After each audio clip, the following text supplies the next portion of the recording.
Okay, good morning, everyone. Bonjour tout le monde. We're going to start the meeting for the Community Services Committee for Tuesday, May 27th, 2025. Il est important de souligner que la ville d'Ottawa se trouve sur un territoire non cédé de la nation Algonquin Anishinaabe, whose culture and presence have nurtured and continue to nurture this land. I'll ask the committee coordinator to do the roll call. Councillor Brockington. Here. Councillor Brown. Here. Councillor Carr. Here. Councillor Hill. Present. Councillor Kavanagh. Present. Councillor King. Here.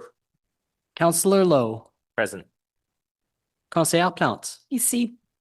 Councillor Troster. Here. Vice Chair Bradley. Here. Chair Dudas. Suis présent. You have quorum, Chair. Merci. We have no declarations of interest and seeing none. Can I confirmation of the minutes from Tuesday, April 22nd, 2025? Are those minutes carried? Carried.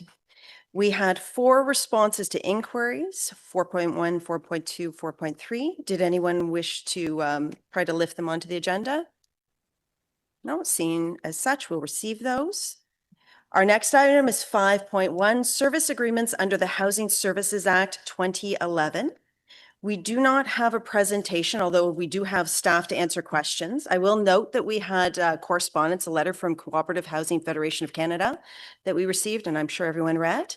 And we have 2 delegations. We'll start with Simon Swell from the Cooperative Housing Federation of Canada.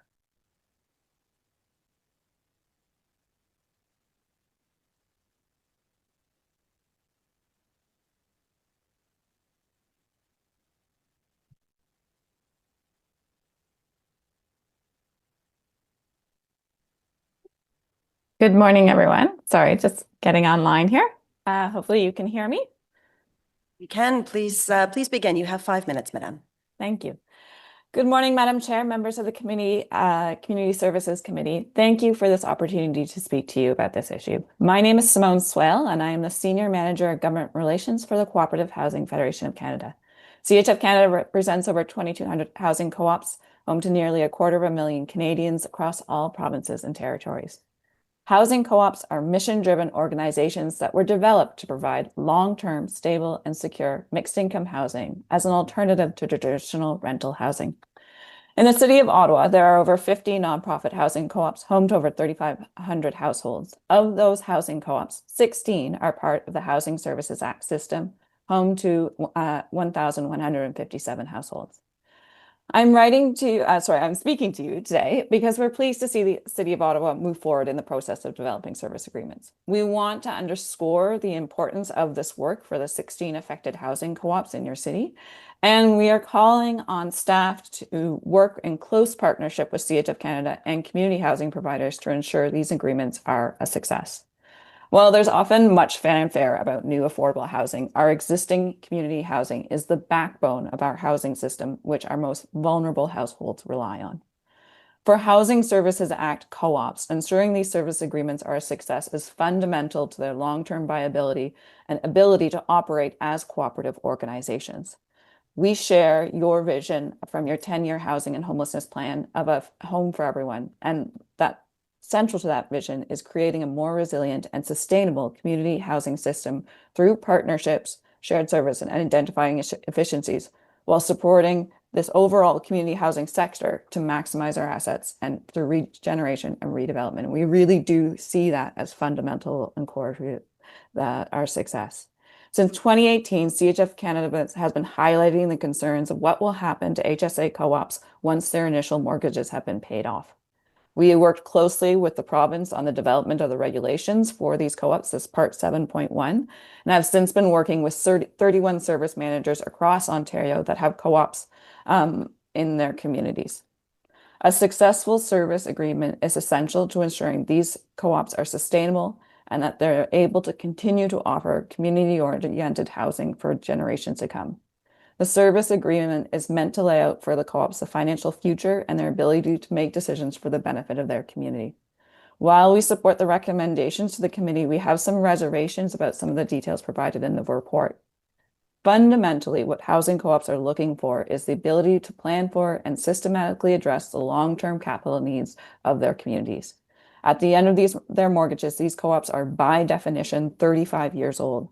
They need to be able to set aside greater amount of funds for asset management than was allowed under the Housing Services Act and the original part of the legislation. They need to be able to create and keep surpluses so that they can plan for and address their long-term capital capital repair backlog, and they need to have space to take on new loans when necessary. We hope that by working with staff that we can find resolutions that are appropriate for independent housing cooperatives, and we greatly appreciate that staff have already made themselves available to meet and answer some questions about this report, and we look forward to future conversations. We're very hopeful that these service agreements will represent a turning point where we can realize our shared vision of a more resilient and sustainable community housing system guided by a renewed partnership between the city and housing cooperative. Thank you. Thank you very much. Thank you for being here today. We have a question from my colleague, Councillor Kavanaugh. I just wanted to say thank you for coming out and presenting today. Co-ops are important, and your comment about 35 years since really anything has been built. Hopefully you'll hear more about that later today. Who knows? But that's what we're all hoping for. We need those federal funds to build more. And hopefully we'll have something to have a conversation about, because I think that's our real issue, is that we haven't got new capital, and it needs to come from the federal level, since you are Canada-wide. But having been in a co-op myself, I realize their value and hope to see more. But the funding needs to come. But thank you very much. Thank you. Thank you, Councillor Kavanaugh. You have a question from Councillor King. Thank you, Chair. And I just really wanted to echo Councillor Kavanaugh's comments, especially around the need for capital reserves. My office has received inquiries from different co-ops at different times about the challenges that they're having as aged facilities, aged physical plant, and not being able to keep up with those capital requirements. So I just want you to know that my office has had discussions with co-ops and also with other levels of government around this issue in the past. We hear you, and we definitely want to see changes in terms of the scenarios to allow more capital retention and formation to deal with maintenance and improvements throughout the co-ops within my ward, throughout the city, and ideally throughout the province. So I really wanted to thank you for raising that real issue. Thank you, Chair. Thank you, Councillor King. Simone, I'm not seeing any more questions for you. Thank you very much for being here today. Thank you. I'll now invite our next delegate, Sarah Button from the Centretown Citizens Ottawa Corporation.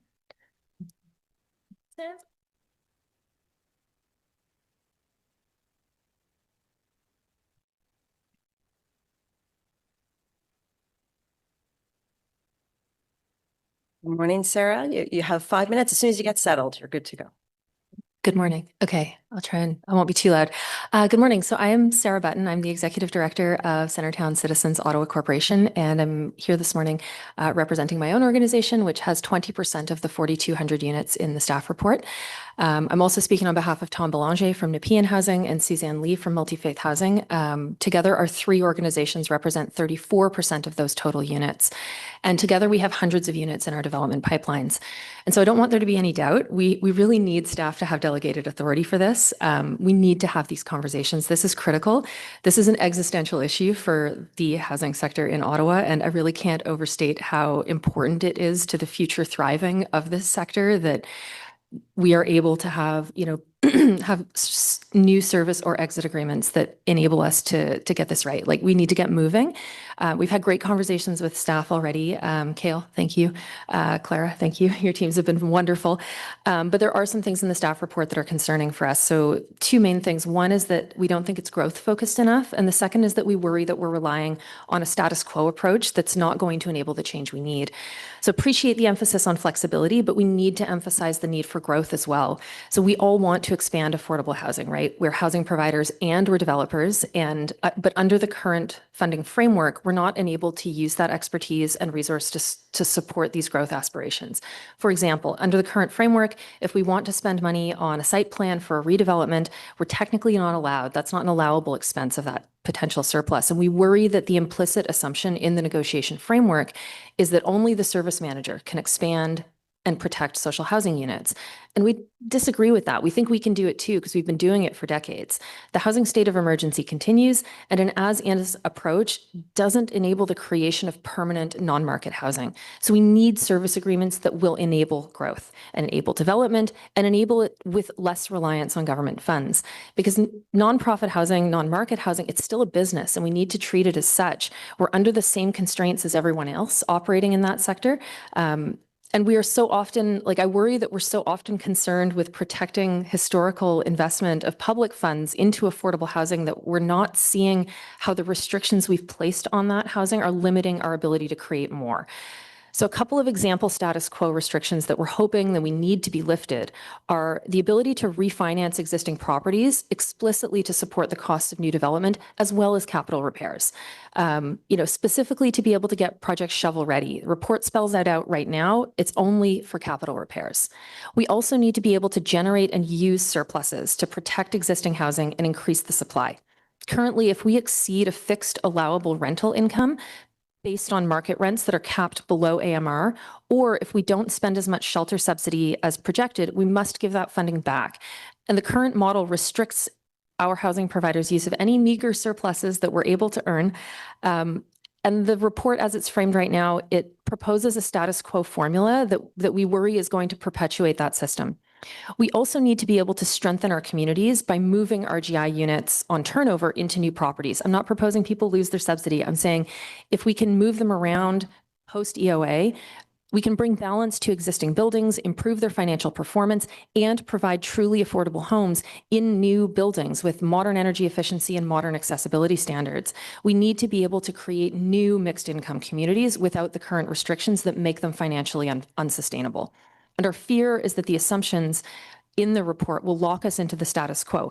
And I also want to be clear, if the position is that some of these restrictions are coming from the province or provincial legislation, like, let us help you take the fight to them. We're absolutely here for that too. But if these restrictions were gone tomorrow without more city funding, Nepean Housing could get 40 townhomes to net zero and have another 48 units shovel ready. Multi-Faith could do pre-development work for 78 new homes, including family homes on land they already own.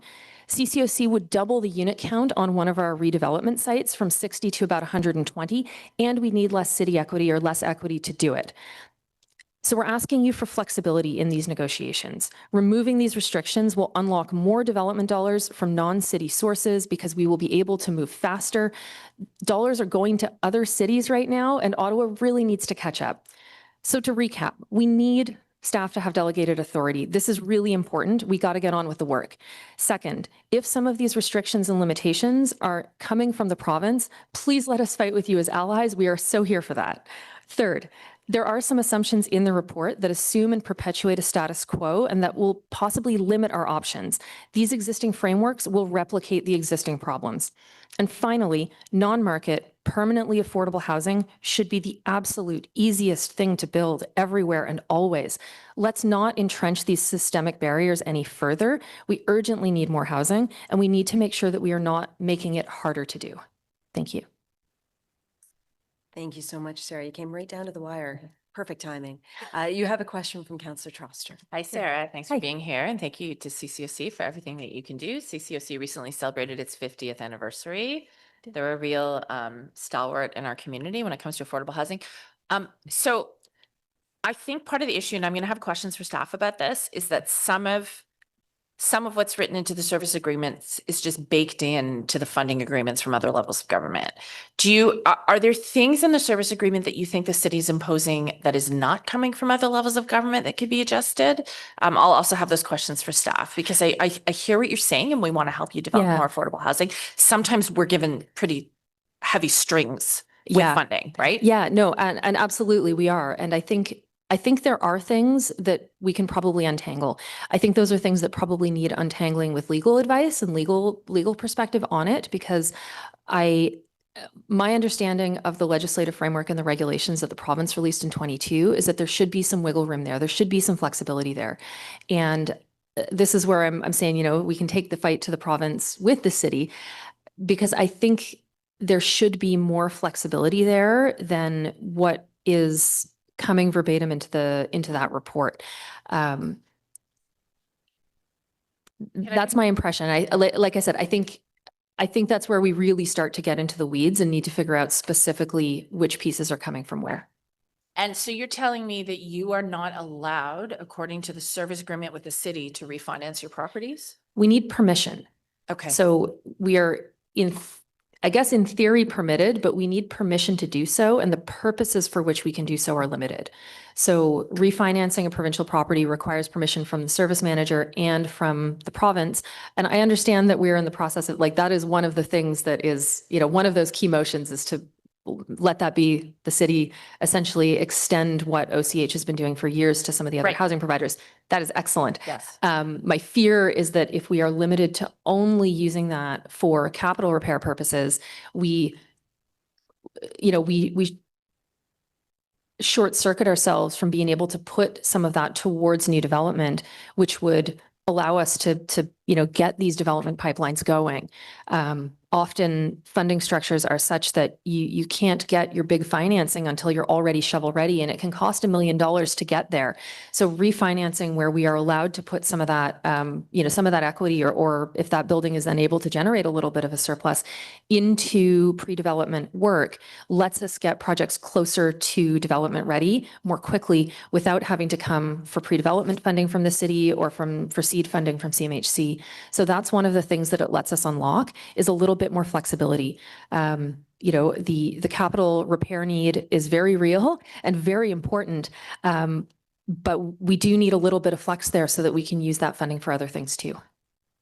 Okay. And do you know of any other jurisdictions where they've worked that flexibility into service agreements? Do you see any other best practices anywhere else that you think we should emulate? Not offhand. There are only a couple of jurisdictions that have released their template agreements.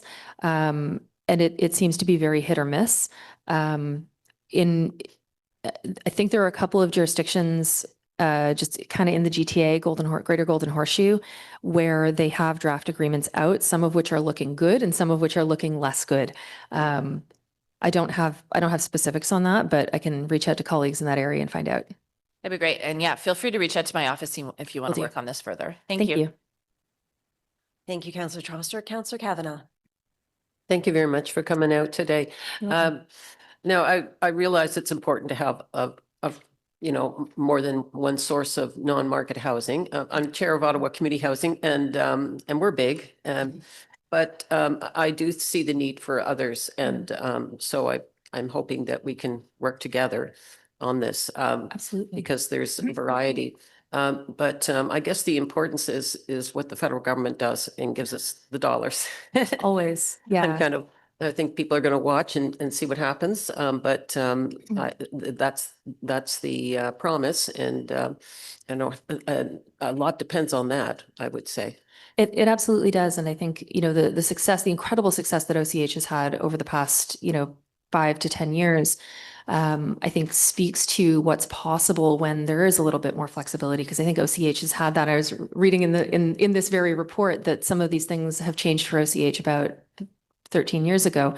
So, and they have been able to do amazing stuff, right? They've got something like 1,000 units under construction right now. Amazing. And so I think there's absolutely a multiplier possible, and having more flexibility, come what may, from other levels of government, lets us access different sources of funding and lets us get closer to ready to grab those dollars when they are available. And that's part of what we're looking for. Yeah, and OCH has been working on it hard to get there. I know. For that reason, and but it works, and It does. but other sources are good as well. So Mhm. so hopefully we'll hear good things and work together. Absolutely. All right, thank Oh, you. and OCH has been a great partner for us as well. So Good, appreciate that. good. Thank you. Thank you, Councillor Kavanaugh. Councillor Lowe. Thanks very much. I'm interested in your comment about having to return the funding when if you don't, if you don't use it up. Are there ever situations where, or I guess has there been a situation where you don't use the funding, you return it, and then you get that second hit next year when they decrease your funding because you didn't use up your funding the previous year? So that mechanism of don't use the funding, return it, then have to ask for more. It's not affecting CCOC quite as much. We're larger and our scale lets us weather some of that a little bit more.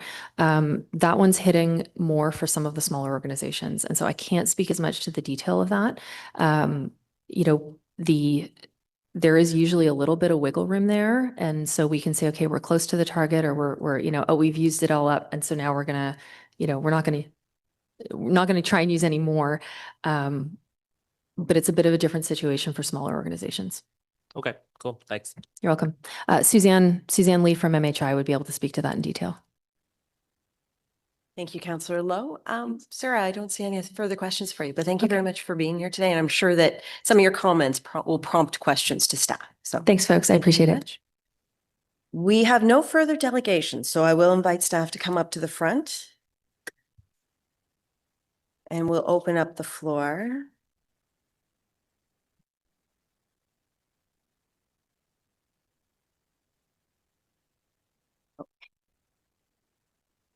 You turned it off. You have a question from Councillor Troster. Hi, Kayla. Thanks for being here. This question will be unsurprising to you. What is stopping us from allowing organizations like CCC to refinance their properties for the purpose of financing new development? Thank you, Chair. The real reason is the province and the Housing Services Act. So a lot of what's outlined in the report is prescribed to us through the Housing Services Act. I'll say that we do share the same goals as MHI, CCOC, and Nepean Housing, who are presenting there. We agree with that we need this flexibility to keep these pipelines of projects, and our plan is to be working through some of these requests, advocacy with our Housing and Homelessness Leadership Table to make changes to our update in the 10-year Housing and Homelessness Plan. But 100% agree with their comments, and we need that additional flexibility. Okay, well, I see that Councillor Brockington is sitting beside me, who's our representative on the board of AMO, and the AMO conference is in town at the end of August or mid-August. And I think, I'll speak to Councillor Brockington. This might be a chance to get some of our community housing folks in front of some cabinet ministers when they're in town for lobbying meetings to explain this problem to them. Because, take it right to the source when it comes to advocacy. So I know I have some other issues that I'd like to get in front of the provincial government at the AMO conference too. So it's good to start thinking about it. It's going to be a long one. Yeah, I know, because we have a lot of issues we want to talk about, but I see Clara nodding her head too. But yeah, that's a good one to take forward. Thank you so much. I appreciate it. Councillor Brockington. Thank you, Madam Chair. And yeah, the deadline is May 30th for us to put our delegation requests in. So please do that. River Ward has 7 co-ops, maybe the most of any, and we don't have the most units, but certainly a number of co-ops, a lot of long-standing co-ops. And I really like the model. The fact that we have not maintained the construction of co-ops is a real shame in this province and city, because it's a model that works and that I support, and we need it. And they're resident led, which is also good. Residents take sort of the leadership role of this model, which has both advantages and disadvantages. And without sounding too negative, I want to talk about some of the challenges I witness in my ward with a little flexibility, Madam Chair, because I don't know how many times we have an opportunity to talk about co-ops.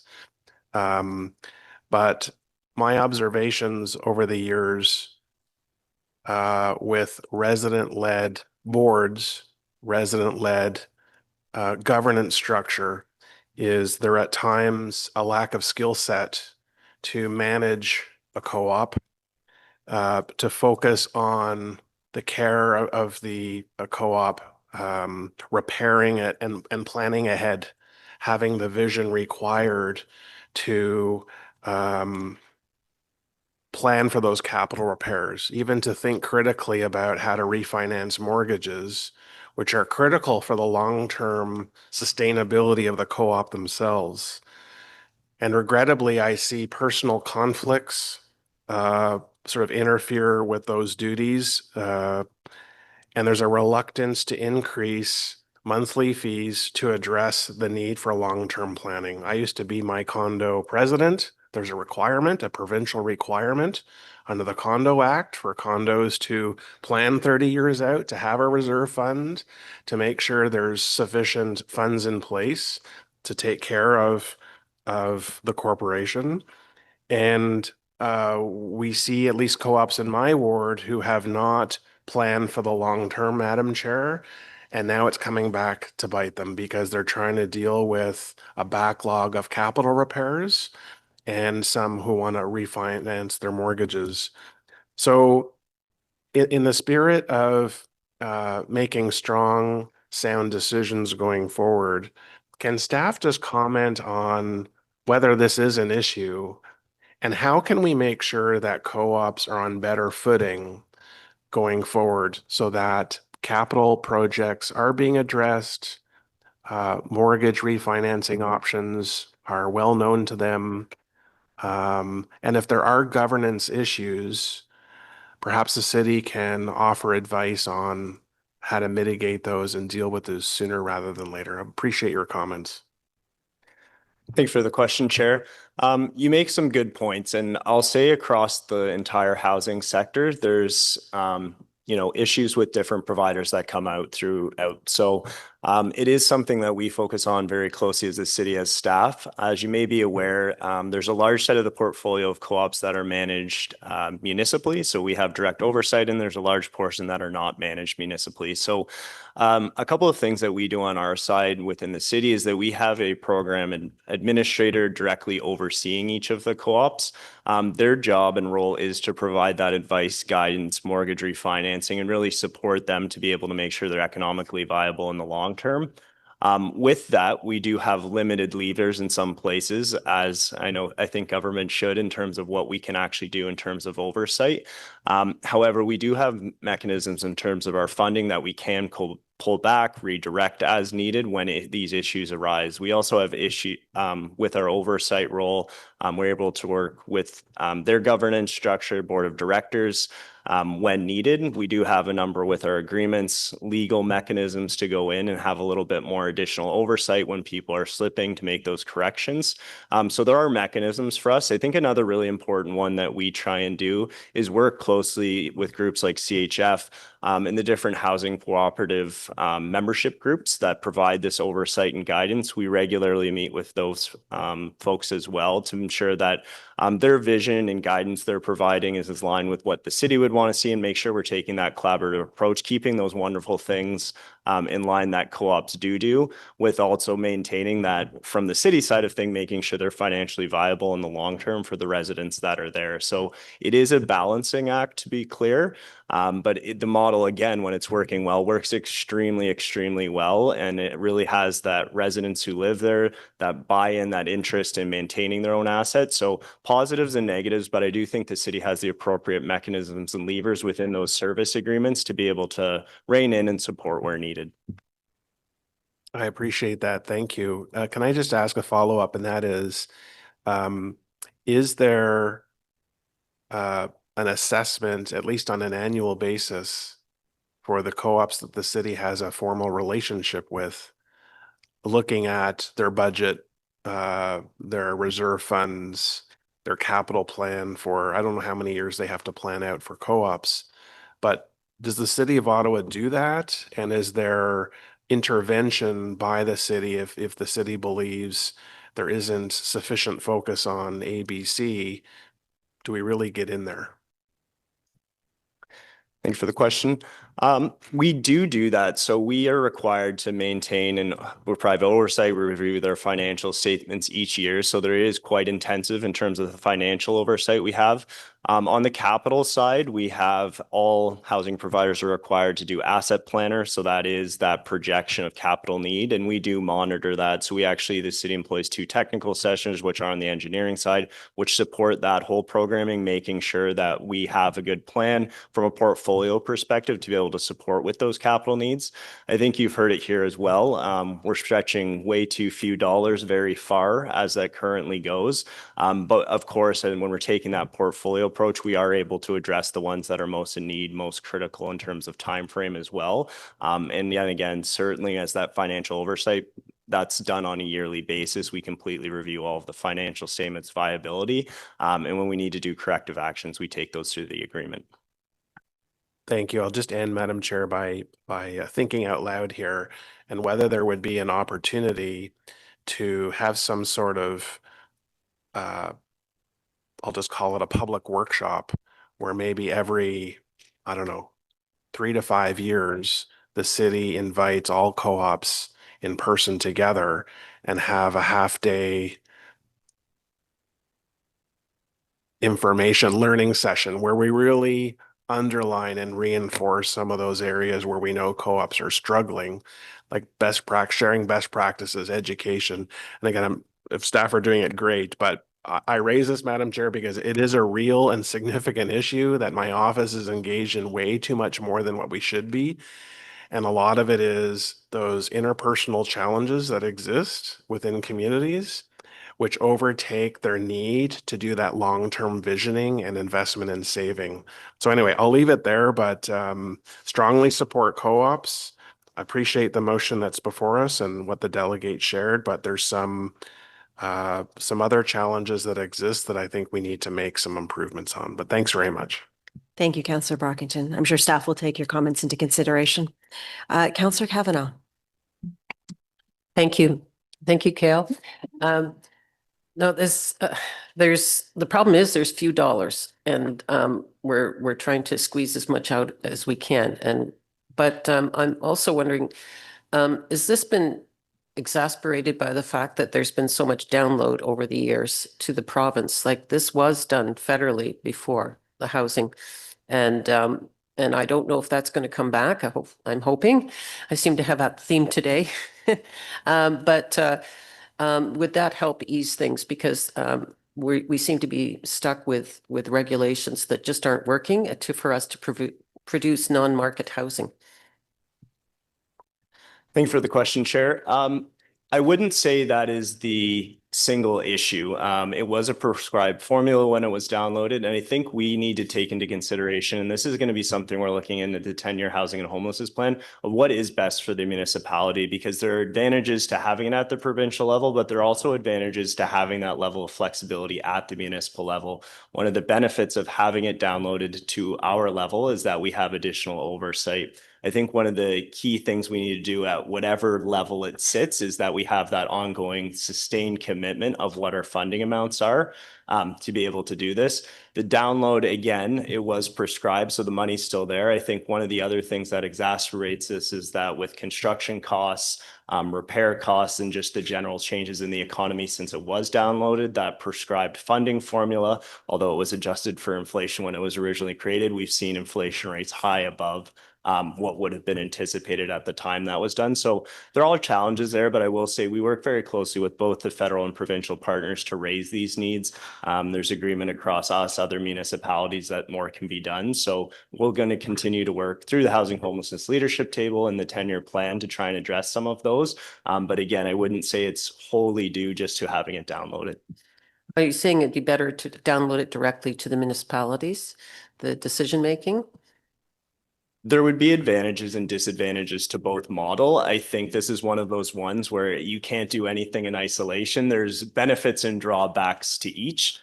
So again, we haven't as a sector, I think, made that unanimous decision of would we want to advocate one way or another. That's something we're going to have to contemplate through the next 10-year plan, because again, these end of service agreements and these big picture questions are just starting to come to fruition this year when we're having these end of mortgages. So it's really a new problem across the province. Anyways, I can certainly relate to the point about just keeping up on maintenance, because since funding was not provided, capital funding was, for building was provided as long ago as 30 years ago. Everything's needs to be repaired, and the catch-up is incredible. Just on the stock we have, which we could lose if we don't take care of it, but also we need to build and move forward. So it's a dual thing. So hopefully that will be looked after soon. Thanks.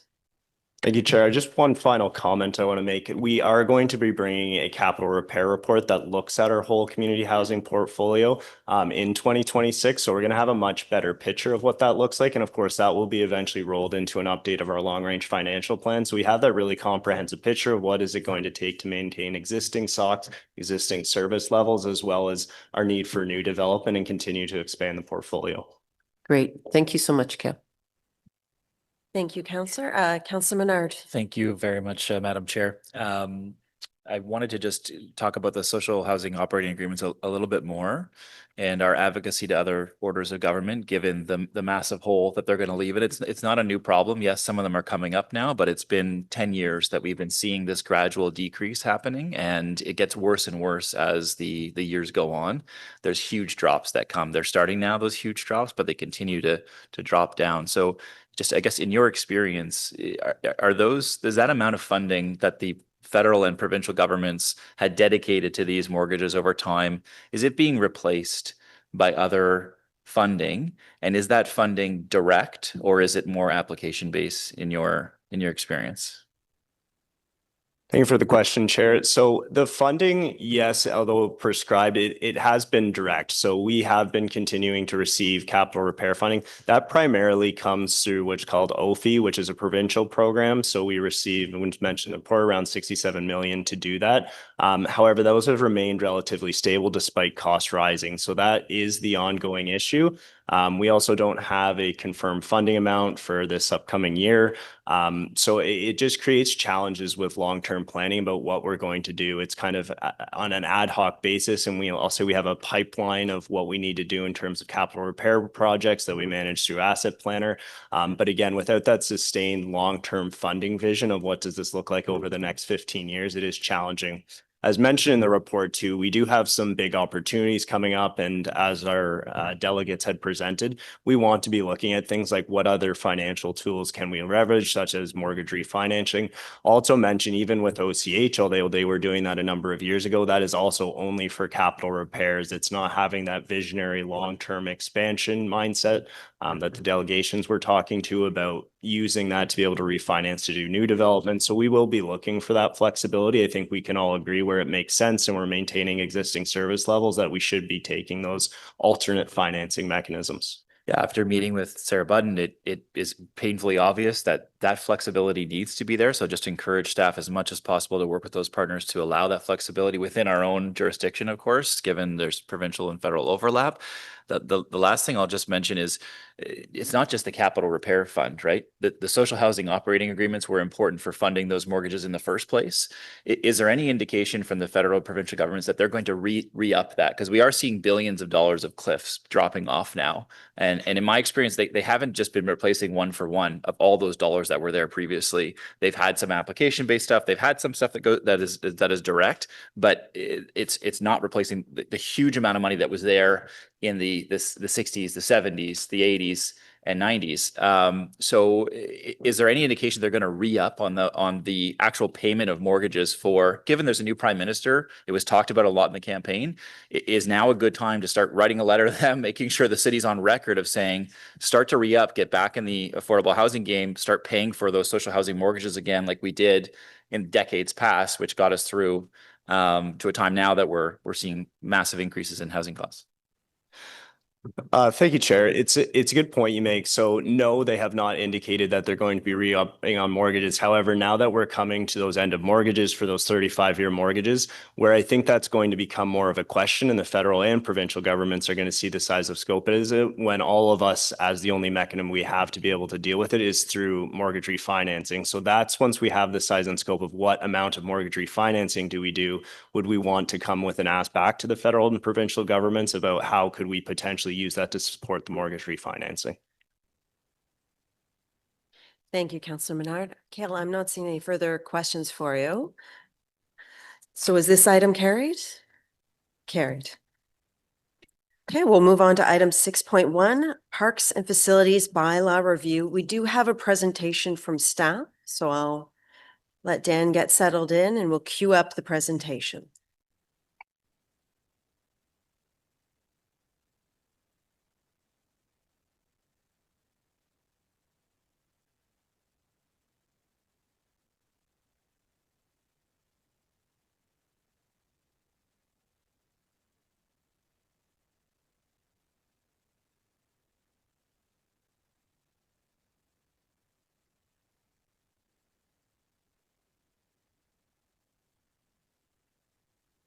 Good morning, Chair, members of the committee.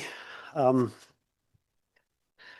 here this morning to talk to you about an update to the Parks and Facilities Bylaw, a project that we've been working on over the last year. With me this morning is Viola to my immediate left, and Josh, who will join us momentarily. These are the two staff that were the true architects of this that did a lot of the consultation. We did extensive consultation on this. We reviewed the work that municipalities that have gone before us in terms of both the bylaw and more specifically, perhaps the new piece of this that is the personal consumption of alcohol, which is contained within this bylaw review. So we will take you through just a brief presentation to go through this. This report looks at the bylaw in a comprehensive way. The old bylaw that existed dated back to 2004 and was a first attempt at the new city of bringing together all of the former bylaws. It, of course, is now 20 years in and is somewhat outdated. And so it was time for a review. Okay. This forward.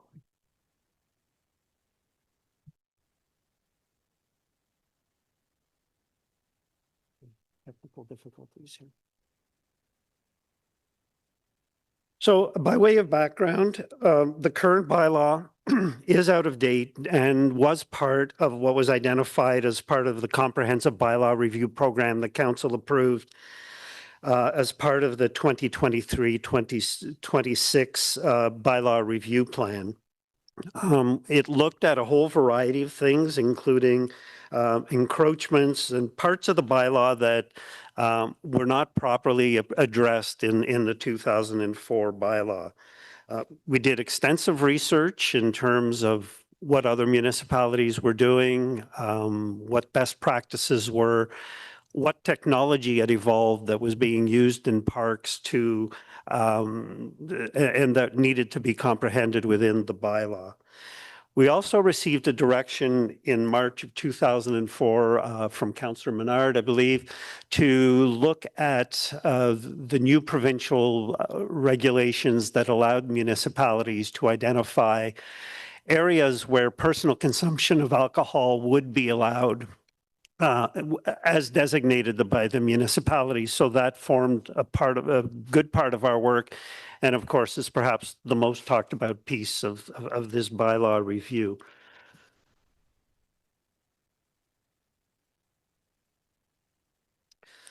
Scope of the bylaw, of course, we looked at all of the things that the former bylaw included, and some things have not changed. The park hours were adjusted I believe somewhere around 2010 to make parks open earlier at 5 a.m. instead of 7 a.m. And that was primarily to accommodate dog walkers that wanted to walk their dogs before work.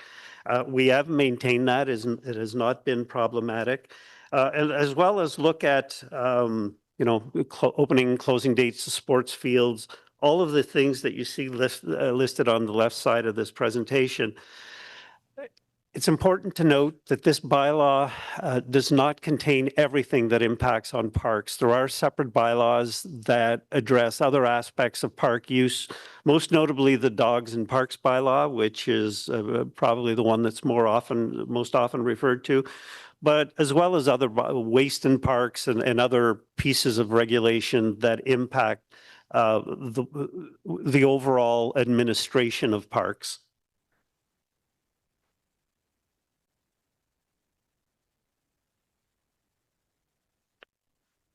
In terms of key issues, we looked at activities that this bylaw regulates. And one of the things that we identified is that even though it's a parks and facilities bylaw, the original bylaw did not adequately cover the facilities part, what goes on in our recreation and cultural buildings across the city.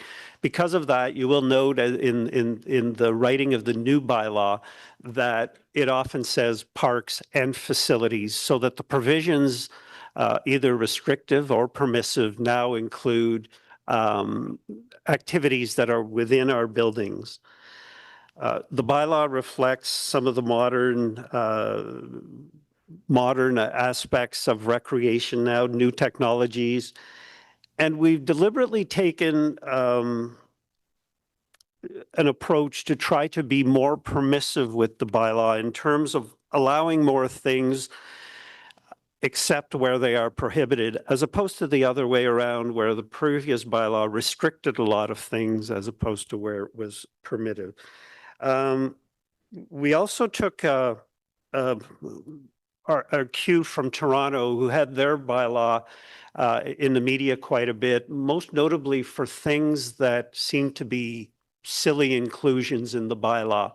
And so we did comb through this one, and I think we've done a pretty good job of removing things that may at one time have had a purpose. For example, you were not allowed to use a walking cane on a skating rink. I don't know what happened 20 or 30 years ago, but apparently that was a thing and needed to be covered by the bylaw. So that is gone. We've also removed the bylaw provision that didn't allow children to climb trees in parks.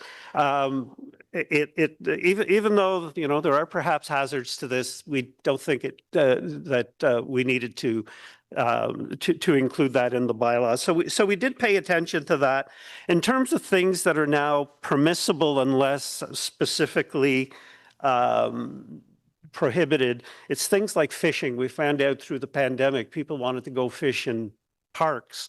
And if you had a shoreline park, you were not allowed to fish off a shoreline of a park unless it was specifically allowed. We've changed that, so now you can fish in a park. Launch kayaks and canoes. Again, people wanted space to go and launch kayaks and canoes. The previous bylaw said only where the general manager has designated a spot. We have 1,000 parks. We cannot designate spots in every park. So we've taken a more pragmatic approach of allowing people to do things unless there's a specific reason. In the case of launching boats, for example, we might prohibit that at a beach so that it doesn't interfere with swimming, but otherwise would not do that.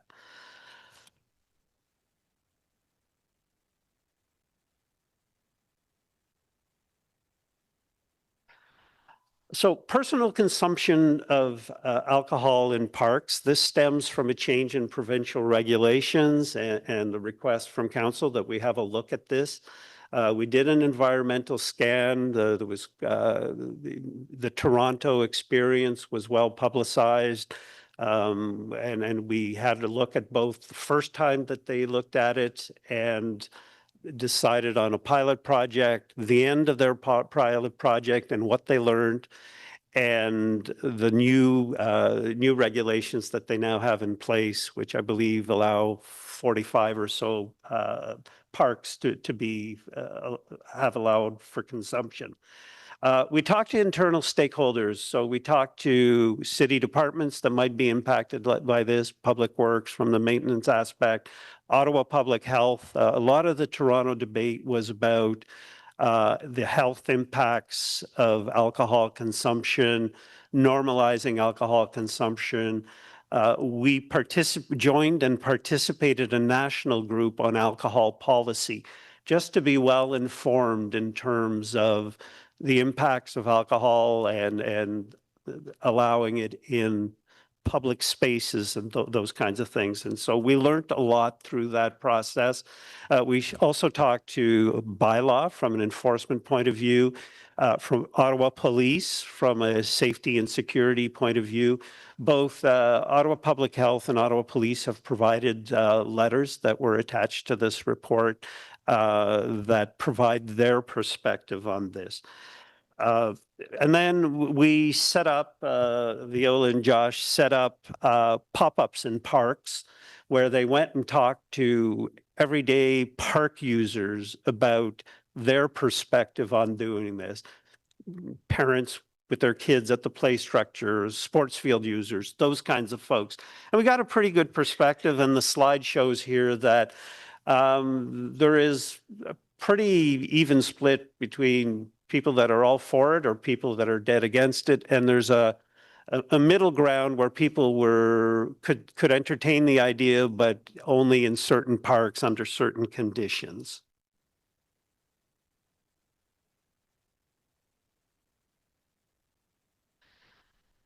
So what we are recommending, and staff have, because we've gotten feedback from both sides, and of course we talked to each member of council, and much like the numbers you saw on the previous slide, we sense a split in terms of the level of comfort of doing this. And so what we really looked at in terms of a recommendation is to offer you options of where you could go. What is in the report, should it be approved without an altering motion, is that the city would equip itself through its bylaw with the authority through consultation between the GM and a ward councillor to designate parks within the ward.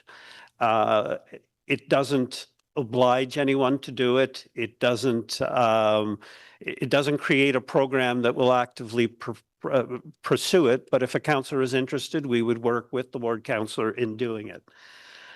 There was an option in the report, and I believe there is now a motion for consideration that we do a pilot. And so the motion looks at taking option one, which is what is in the report, and simply putting a pilot period on it. So allowing it in any park as in consultation with the councillor, but only from the July to October period for that for a first try at this. So a pilot project. Council also has the ability to move a motion to simply remove this and not entertain alcohol in parks, or to simply approve that all parks be alcohol allowed, and that we not entertain a further process. We just simply allow it. Those are not in the report, but those are possible motions should council want to go there and decide not to do anything more than that.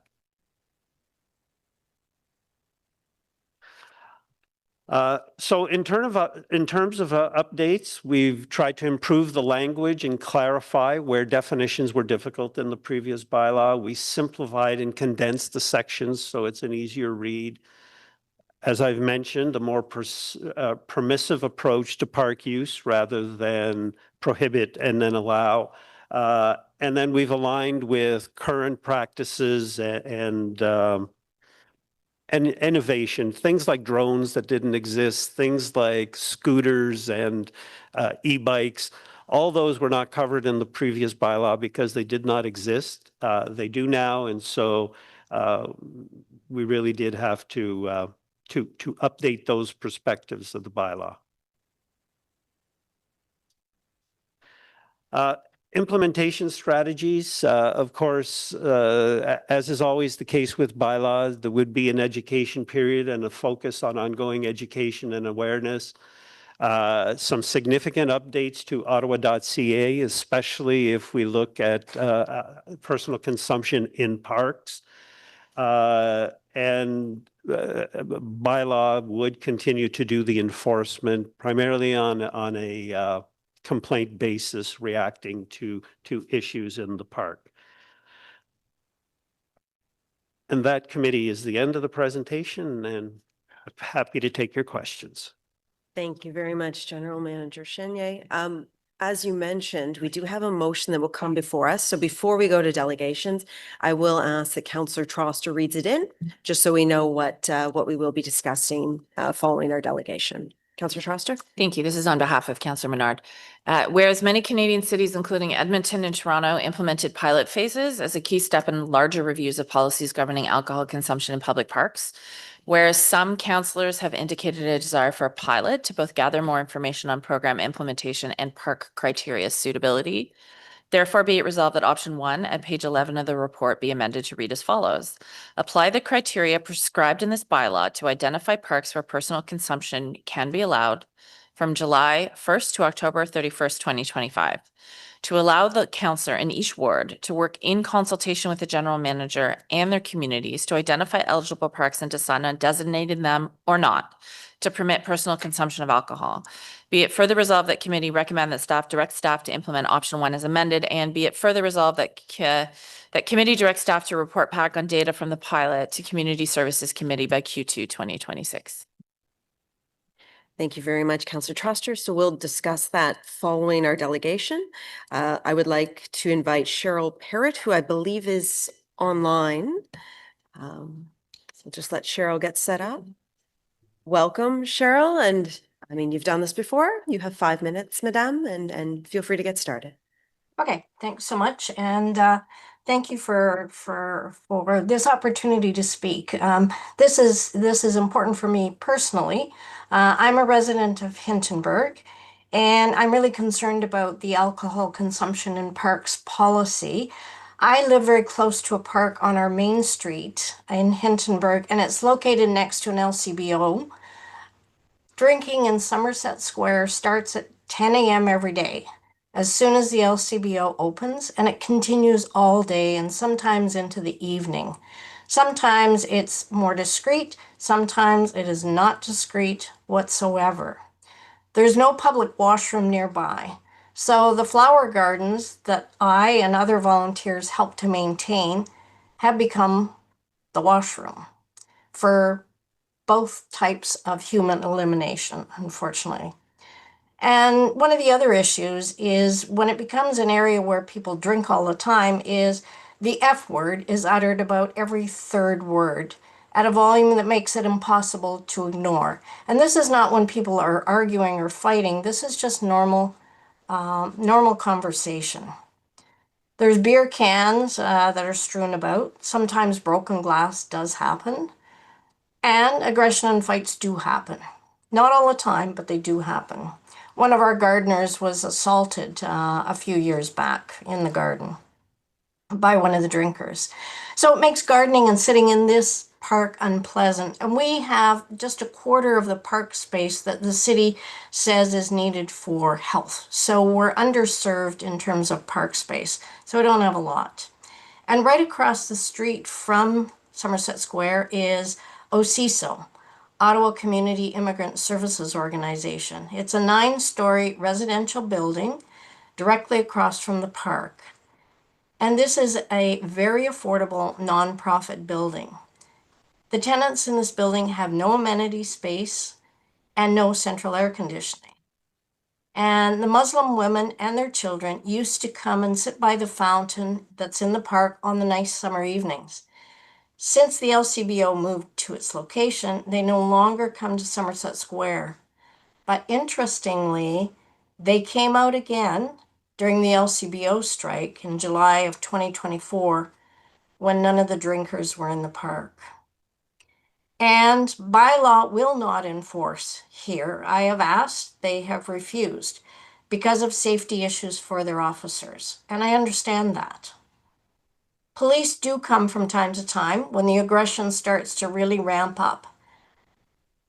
But you can see from their letter that was attached to this report, clearly they don't have the capacity to deal with these issues unless it becomes violent. So they say adequate bylaw enforcement presence and clear guidelines for managing alcohol consumption would be essential. And the recommendations talk about allowing alcohol consumption in some parks, but not other parks, and some of the time, but not all of the time. Distance requirements from play equipment and pools. But this seems like an enforcement nightmare. Which parks? Where can you drink? Where can you not drink? How are you supposed to remember the intricacies of the prohibitions and the measurements? Parks vary widely in location and how they're used. Will there be signs up saying you're 5 meters away from this playground, so you can't drink here, but you can drink over there? These issues affect how this park I'm just really concerned about how this will be implemented and this complicated matrix of rules that will have to be followed and the lack of enforcement. Bylaw has a difficult time now keeping up with their ever-increasing workload, and it's not adequately resourced at the present. And adding one more difficult to enforce bylaw doesn't help. So I urge you to keep the prohibition on consuming alcohol in parks. Thank you. Thank you very much, Cheryl. You have a question from Councillor Charlester. Hi, Cheryl. Well, first of all, I've spoken to Councillor Leeper. It's certainly not his intention to designate Somerset Square for the purposes of a pilot. We've already had a conversation about that. But, you know, I have similar issues at Dundonald Park where there's an LCBO right there. But my question to you is, it's technically not allowed now and it's happening anyway. And I know the demand in my community for enforcement is when there's bad behavior, harassment, you know, public intoxication, you know, yelling, anything that's problematic. My question to you is how you think it would really substantially change? Because right now, if simple possession of alcohol is not being enforced at all, what difference would it make, do you think? It at least gives you an ability to call and say there is some bad behavior happening. If when bylaw get there and there's no bad behavior, nothing is going to happen. But how do it's very difficult, I think, to say this park it's okay, this park it's not okay. And how do you sign that? Like, how do people know where it's okay to do it, where it's okay not to do it? What volume of discussion becomes yelling? To me, it's an enforcement nightmare, and especially for bylaw. How are they going to enforce this? People are drinking in the playground right beside the play equipment. By the time enforcement comes, which is often hours later, that's not happening. Okay, well, I would argue that's happening already now. So I still don't think that a change like this would actually make a substantial difference if what we're looking at is enforcement of bad behavior, as you mentioned, right? Where there are existing bylaws and there are existing criminal laws for that. But I do appreciate your perspective. I know it's a tricky one. I know certainly some residents who live near Dundonald Park agree with you. I'll have some more comments after questions to staff. Thank you. Thank you. Thank you, Councillor Charlester. Councillor Menard. Thank you very much, Chair. Thanks, Cheryl, for being here and all your contributions to the municipality on various topics. You mentioned the spot that you're concerned about doesn't have a washroom. Are you aware of the criteria that staff have recommended in terms of a pilot project around ensuring access to washrooms, drinking water, things like ensuring well-lit parks and choosing locations away from schools? I am. And do you think that might be a better sort of precaution rather than right now where it seems there are no criteria and it's happening anyway? I think people won't see the difference. They'll just understand that you can drink it in park. That's my concern about this. And, you know, I see the motion that was put forward for you to go to October. So we have Parkdale Park. It has a washroom, but it has it only during certain hours and certain months. So otherwise, there's no washroom, and there's no other park that has a washroom. Yeah. So I'm not sure how that all gets sorted out. To me, it's just a real huge complication that will confuse everyone, and everyone will think you can just drink anywhere. Yeah, I'm big on washrooms in parks. I've brought several motions about washrooms in parks for councillors to be able to put washrooms in parks if they didn't have them there in the past. And usually those they can run for 6 months, usually the period till October. I just wanted to mention, I think when I think about what you're saying about where to do it and signage and that sort of thing, I think about the dogs and like the off leash, on leash, whether the dogs are welcome in that park or not. There are bylaws that require a bit more information. And then the pilots that I guess we've seen in Toronto, Vancouver, Calgary, Edmonton, many of them have set out parameters with very few complaints that have occurred. And so I suspect that the situation we have now is actually probably, from your perspective, probably worse than it would be after criteria are developed in my view. And maybe this is something to give a chance and see how it goes. Thanks, Chair. Thank you, Councillor. Councillor Plante. Yeah, hi Cheryl. Nice to see you. So we had a really lengthy discussion about this at Action Sandy Hill last night. And one of the sort of criteria that we thought would be beneficial is if a park is located near food. I believe the Toronto requirements are this as well. So, I was just wondering what your thoughts are about that. Is having a park that's designated for drinking near a place where people can grab something to eat, something you think would be beneficial? Hmm. Part of the problem is in the example I gave, Somerset Square is on our main street, so it's near food. It's the biggest problem. So I'm not sure that criteria would be helpful in this instance whatsoever. Yeah. And Parkdale Park, just to clarify, Parkdale Park, there is the Parkdale Market is there, so they open the bathrooms up from sort of 8 to 4, from June to maybe the beginning of October. Well, no, actually, sort of the end of the summer when they have staff there. But otherwise, there is no bathroom there, and no other parks have a bathroom. So, to me, this just is really complicated. Thank you, Councillor Plante, and thank you for being here, Cheryl. I see no further questions for you at this time. Thank you. So we will move to questions to staff. I will note that we also have Dr. Arneson, our interim medical officer of health, online. So if there's any questions for Ottawa Public Health, feel free to ask them. And seeing that Councillor Brockington is first up. Thank you, Madam Chair, and thank you, staff, for the report and the briefing, I believe, last week. So I just want to have a better understanding. The consultation with the public, consultation with members of council did not reveal a majority in support of proceeding with this bylaw change. Why do it then? You made reference to the fact that there were letters from OPH and OPS. You did not mention both organizations oppose the change. The police do not support this. Ottawa Public Health do not support this. You do not have majority support from the public or members of council. Why are you proposing this change?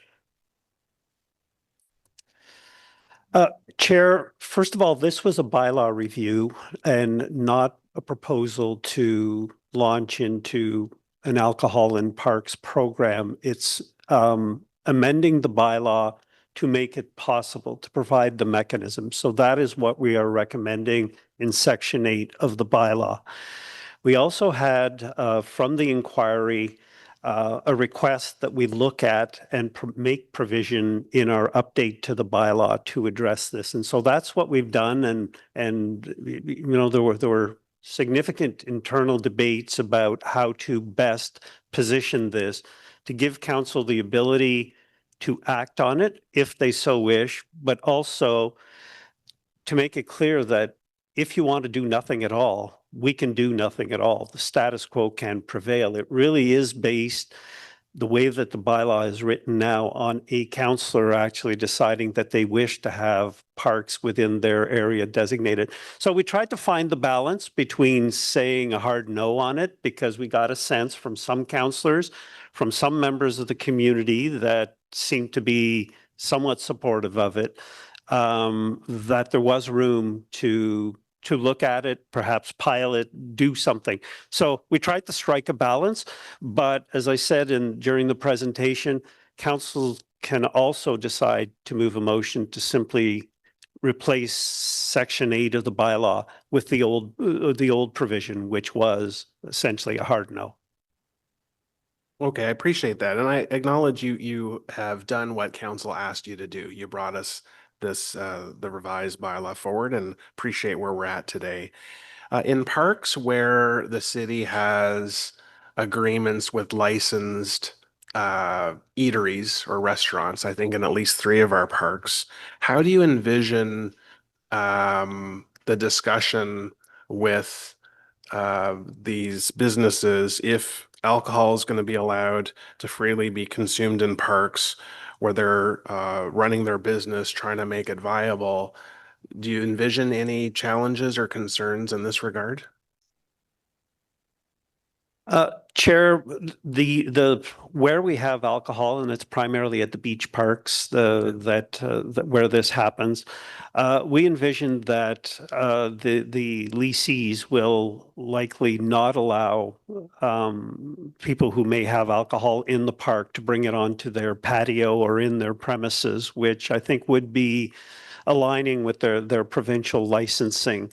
We've made no other provisions to say in those parks, because we also recognize that those parks are probably candidates to be considered because they are district parks, they are large, and there are places away from the concession where I think it would be reasonable to assume that it would not have a significant impact on the business. The other aspect that we looked at for similar for those parks, others as well perhaps, is a concern that we received from the festival industry, where they will rent a portion of the park, take Dragon Boat or Hope or those types of festivals. City folk at Lansdowne would be another example, where they create a perimeter and within that perimeter serve their own alcohol. And there is a provision in this bylaw that would allow the lessee, again, the organizers, to decide whether they wanted to let people within their perimeter in with their own alcohol. I suspect they would not, because they either don't want alcohol within their area, or they want to sell alcohol within their area because it's part of their business plan. So we've tried to anticipate those things. There may be other situations we've not anticipated, but we've tried to consider how this might play out in a park that is designated. Excellent. Thank you for that. I just wanted to ask something unrelated to alcohol, and that is the boat launch comment that you made a little earlier on. So in the example of Mooney's Bay, so to date, boat launching of personal watercraft is not permitted. My understanding is this bylaw would allow that to happen. Do you envision creating an area on the beach where people can do that to sort of separate them from intersecting with beachgoers and have a dedicated spot where people can launch watercraft? Chair, this bylaw would certainly allow for that by lifting the general prohibition. The whole discussion of watercraft near a beach has always been one up for discussions. If it can be accommodated, we could certainly look at that. We had not specifically planned on doing that, and at least for this summer, not having looked at it, I suspect that the general prohibition on launching from the beach area, which is still a restrained area between the buoys that we're talking about, anything beyond that, I think is fair game. I think we'd have to look a little bit more closely at how we would handle something different than that. So just so I'm clear, if the bylaw passes, is there still a restriction on the launch of personal watercraft? Because I thought the opposite was At the happening. beaches. Because we've identified beaches as an area where we would designate no launch, simply because of the conflict between canoes and kayaks and swimmers within the demarked area of the swim area. Okay, fair enough. I think I'll follow up with you before council, but I appreciate that clarification that I needed. So finally, my last question is, if this passes and if a local councillor has concerns about permitting alcohol in parks, the councillor in essence would have, in consultation with yourself, a veto to ensure that if it was the will of their community not to have alcohol in parks, the councillor would be able to provide that direction and that would be respected. Correct. Thank you. Thank you, Councillor Brockington. Councillor Lowe. Thanks very much, Chair. There was a comment made earlier about through the updates introduced in this bylaw, plus other bylaws that we have existing, that there's a lot of difficulties and challenges in understanding what is and what is not permitted, whether it's alcohol, whether it's dogs and leashes and stuff, what is and what isn't permitted at our various city parks. Are there plans as part of this bylaw or separately? Like, can we consider things like a harmonized signage system to help people better understand what that park, what is and what isn't permitted at that park as they enter that park? Chair, we have not devised a comprehensive signage program as part of this. As I said, the focus of this, the scope of this review was the bylaw. There was nothing in the bylaw that would speak against that. We do recognize that there are a variety of activities that go on in parks that people are not clear on what the bylaw says. The good news is that this lists a lot of the prohibitions that in the past, they may have been doing it, not know that they were breaking the bylaw. They may be climbing a tree and not realize that they were subject to a fine. With respect to alcohol, the personal consumption of alcohol, should council decide to approve that, I think we will have to look at a variety of things because it's a pilot. I think we would want to make it economical and flexible so that we do not get into expenses that could be deemed permanent and considerable. I appreciated you sent along a suggested what a sign might look like. And long term, that would certainly be an expensive option. Right now, if we do signage at all, it would be, like I said, T-rails and metal plate type of thing. Toronto, one of the learnings from the Toronto bylaw, their first implementation is they overdid signs. They got criticized because of the number of signs and the size of the signs in the parks. It was just, I guess, too much, and people took objection to it. We want to do an education. We certainly, if there are parks approved, we are developing a web presence for this. We understand that because this is something new, that we'll have to do more than usual to provide good information. So a web presence, and we can discuss with a councillor as we're discussing parks, what they would like to see in terms of on-site. But to me, for a pilot project, I think we'd want to keep it simple. Okay, no, I understand, and I can appreciate the comments about signage too, right? On our roads, we have big issues. We have some issues on our roads with sign pollution, but that's obviously a separate issue. I think that's something that we can continue discussing separate from this item into the future, because as these things evolve, as we perhaps introduce more things, people need to know. It's not probably not just the signage at the park too. It's probably some sort of centralized database online, an update to the park's listing, for example, or otherwise. Because half the battle is making sure people know, right? And letting people be able to find that information easily so that, you know, right. So, I'm generally okay with the way that it's written. In terms of the personal consumption of alcohol in parks, I'm generally okay with the way that it's written because it doesn't provide it's not a blanket permission. It's something where we can sort of pick certain parks for like where a group of friends can bring some wine or beer to accompany their barbecue at Britannia, for example. So I'm generally okay with that. But actually, that does bring up another question then for me. If the approval is park by park, in consultation with the counselor, would that can a pilot period like that just be implemented without motioning it in? I'm not criticizing the motion or anything, but can that be done without a motion? I believe the motion was to try to put a bit of a guardrail around what we're doing and to limit the period to see how it goes. It asks staff to report back.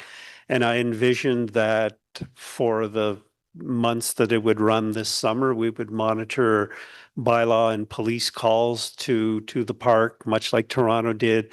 We would monitor and document maintenance issues, vandalism, those kinds of things, and to the extent possible, try to identify whether they were related or simply just another summer in the park where these things tend to happen anyways. There is still in the bylaw, and this speaks perhaps to Ms. Perot's comments, there is still under Section 3 of the bylaw a provision about boisterous, inappropriate behavior in the park, swearing, all of those kinds of things. Section 3 still contains that. So whether or not they are fueled by alcohol, there is still a bylaw violation that police or bylaw can act on, whether or not it's related to alcohol. Okay, no, understood. Thanks. We'll discuss the other stuff offline into the future. Thanks, Chair. Thank you, Councillor Lowe. Councillor Kavanaugh. Thank you, Chair.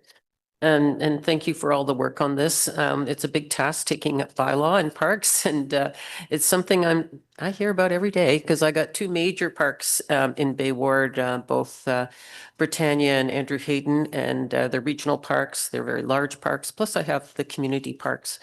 And the big concern is beaches and safety. So the concern on alcohol, we already have a place that serves alcohol at the beach, but it's in a framework, standard patio. But I just wanted to make sure that, and I think you've said this already, but I just want to ask you again, that they would not be considered to have alcohol at a beach. Chair, let me clarify that a bit because the way the bylaw is written, it certainly wouldn't be personal consumption of alcohol at the beach. But our beaches, for the most part, are in very large district parks. And the bylaw as written does not preclude a councillor from saying that they would want to do a pilot in those parks or designate those parks. That has happened in other municipalities, and if it's the will of committee, you could say no, no parks with a beach, or you could say no waterfront parks. When we looked at it, Ottawa having so many, the Ottawa River and the Rideau River, and so many of our parks that people talk about going on picnics, whether it's Britannia or it's Mooney's Bay or it's Claudette Kane Park, even Andrew Hayden or Strathcona, or it goes on and on. Almost every big park with nice amenities is on a waterfront. There are a few exceptions, obviously, but so we did not specifically say no to those parks. It's not in the bylaw. It's a discussion we can have as if you want to do one or some in your parks, we can have that discussion and consider the water factor as we can consider a lot of the other factors. We haven't prescribed it in the bylaw to leave some flexibility where you might say it's appropriate in this park. We as long as they're not on the beach, good enough. So there is that flexibility, but a motion can change that if you believe otherwise. Okay, I'd like to get to some comments from OPH, Ottawa Public Health, and what their specific concerns are on the safety factors with alcohol in parks, particularly beaches.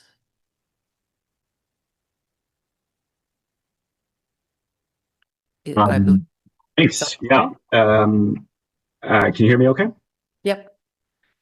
Hi. Yeah, so I'm Trevor Arneson, the interim medical officer of health at Ottawa Public Health.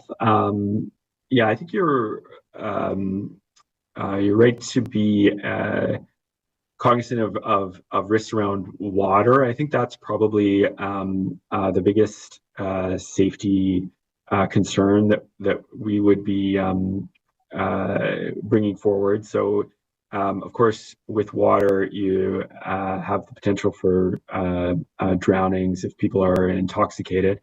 There's also the challenge with bottles being broken on beaches, and the potential for cuts and other things which can cause increased risks with swimming. And so those are so there's a lot of safety concerns that come up when you're looking at bodies of water, and whether that's ones where people are entering the water through a beach, or whether it's a park bordering on a body of water where there maybe isn't a beach, but still people may when drinking alcohol may decide to swim in unregulated areas and those types of things. So yeah, that is a bit of a safety concern that there's some setbacks that are included in the bylaw. But also, I think in terms of the conversations around selections of parks would be important considerations. Thank you. And these have been concerns that we've had already, even without, the bylaw in place. So I appreciate your comments, and safety is a major concern at our beaches. Thank you very much, Dr. Anderson. So if I can get back to the staff, I just want to ask about if you did have any parks that were in pilot projects. I wonder about bylaw enforcement, because is there any increase in bylaw? Because it's hard enough to get bylaw officers out to parks on a regular basis. People think they're on call and they're going to come like that. And because there's a number of infractions all the time. Smoking is actually a biggie where people smoke in parks and they're not supposed to. But is there any kind of budget for that? Because that's the concern is if you're allowing something and it's being monitored, who's monitoring it? Chair, and I'll start, and I believe Roger might be available to comment, but we have been speaking to bylaw throughout the last year in terms of developing this report. We are mindful now that should the pilot period be approved, it is over the summer months, and at least a portion of that, I believe, bylaw services is bolstered by their students that they bring on during the summer. But I think bylaw could perhaps speak to that in more detail. There's Roger there.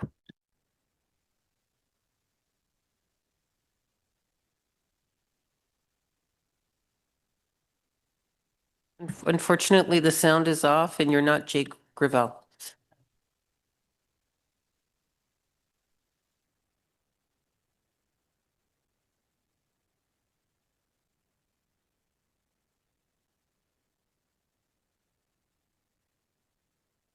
Frozen. There.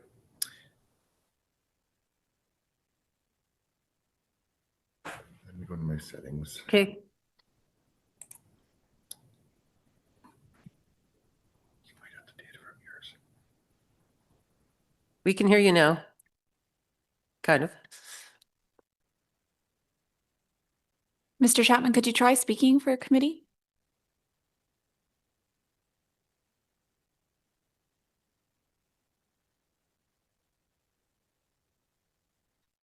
Okay, it appears we're having some technical difficulties with bylaws. Is there anyone else from bylaw services that's able to respond?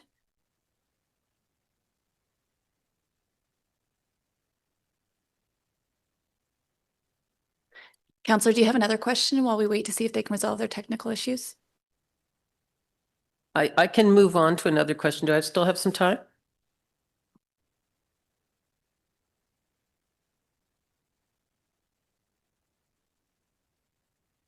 Yep. Thanks. I'm moving on. Appreciate the comments about watercraft, and it's a very popular thing to launch from parks. My only concern is if we open that up and say, yes, it's okay, that I want to make it sure that it's not motorized. My concern is sea-doos. They are a huge hazard, and they're terrorizing Britannia Beach. They're coming from other sources. And I just want to make sure that it's very clear that this is non-motorized, people with kayaks and paddleboards, et cetera. Chair, just confirming the bylaw only speaks to human-powered watercraft. The motorized watercraft, be they power boats, motorboats, sea-doos, are not included. They continue to be not allowed. Okay, that's good to hear. I've been looking for enforcement on that from OPS because it is a major hazard, and you're aware. I'm going to switch topics to dogs. Dogs in parks. Are we okay? Okay. Dogs in parks, because it's actually something that grew during the pandemic, where must be that a lot of people got dogs. And I've been asked many, many, many times if we're going to increase dog parks, which is hard to do in a urban area where you're limited. So it's like taking park space away. But I just want to know if it's being considered, because there's a growing demand. And when we don't have space for them, they end up going to schoolyards, which they're not supposed to do, or to parks they're not supposed to be at. Or they, go into areas they're not supposed to, like playgrounds. So are we looking at expanding dog parks in any form? Because the growth is there, and we want a proper place for people to have their dogs. Chair, two questions. At the theoretical level, yes, our recreation master plan did identify that there would be a need as the population grows to add on to our dog park inventory. At a more practical level, there is no funding program stream for dog parks. So for the most part, these have been done through cash in lieu of parkland, through ward accounts, based on councillor priorities. And I know there are some still in development or up for consideration. So I expect that we will continue to get them. But it is an unfunded need at this point, and we'll have to look at that for future budgets in terms of how we make provisions for the future. Right now, it is primarily on a priority basis within wards. Thank you. And I mean, there's already conflict where there's off-leash areas versus no dogs allowed. And we have that at Britannia. And I'm being asked to meet with local dog owners who are concerned about the misunderstanding of people at the beach trying to go over to the off-leash dog park area. It's confusing for people. The signage is not working. And they need some kind of more specific signs to let the picnickers know where they're going, because they are not aware that they're going into an off-leash area. It's a very unusual situation, because all of it is a berm that separates it. So very unique and not really part of any other parks. And we don't want to get into fencing. So if we can have some different signage and work on that with bylaw.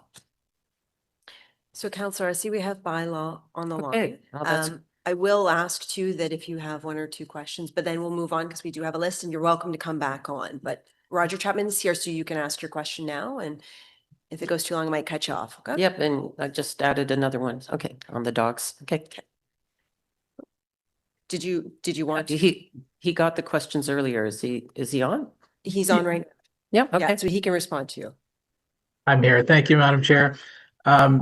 I apologize for, we had some connectivity issues, so I apologize for that. We've logged on a different laptop here, so thank you for your patience. As Mr. Chenier stated, we do have a robust summer student program within bylaw and regulatory services. So we have 20 students that are assigned to parks. They are proactive, but again, I say proactive because the proactive enforcement in the parks is really driven by complaints. So we keep a list of parks where we're getting significant complaints for, and that's where we really focus our resources and using those additional summer students that we have for the summer.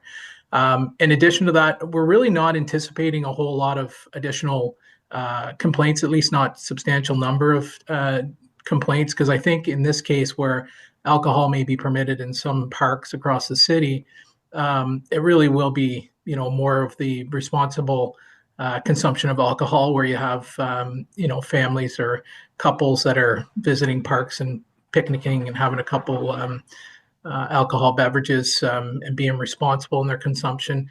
The complaints that we deal with on a regular basis and,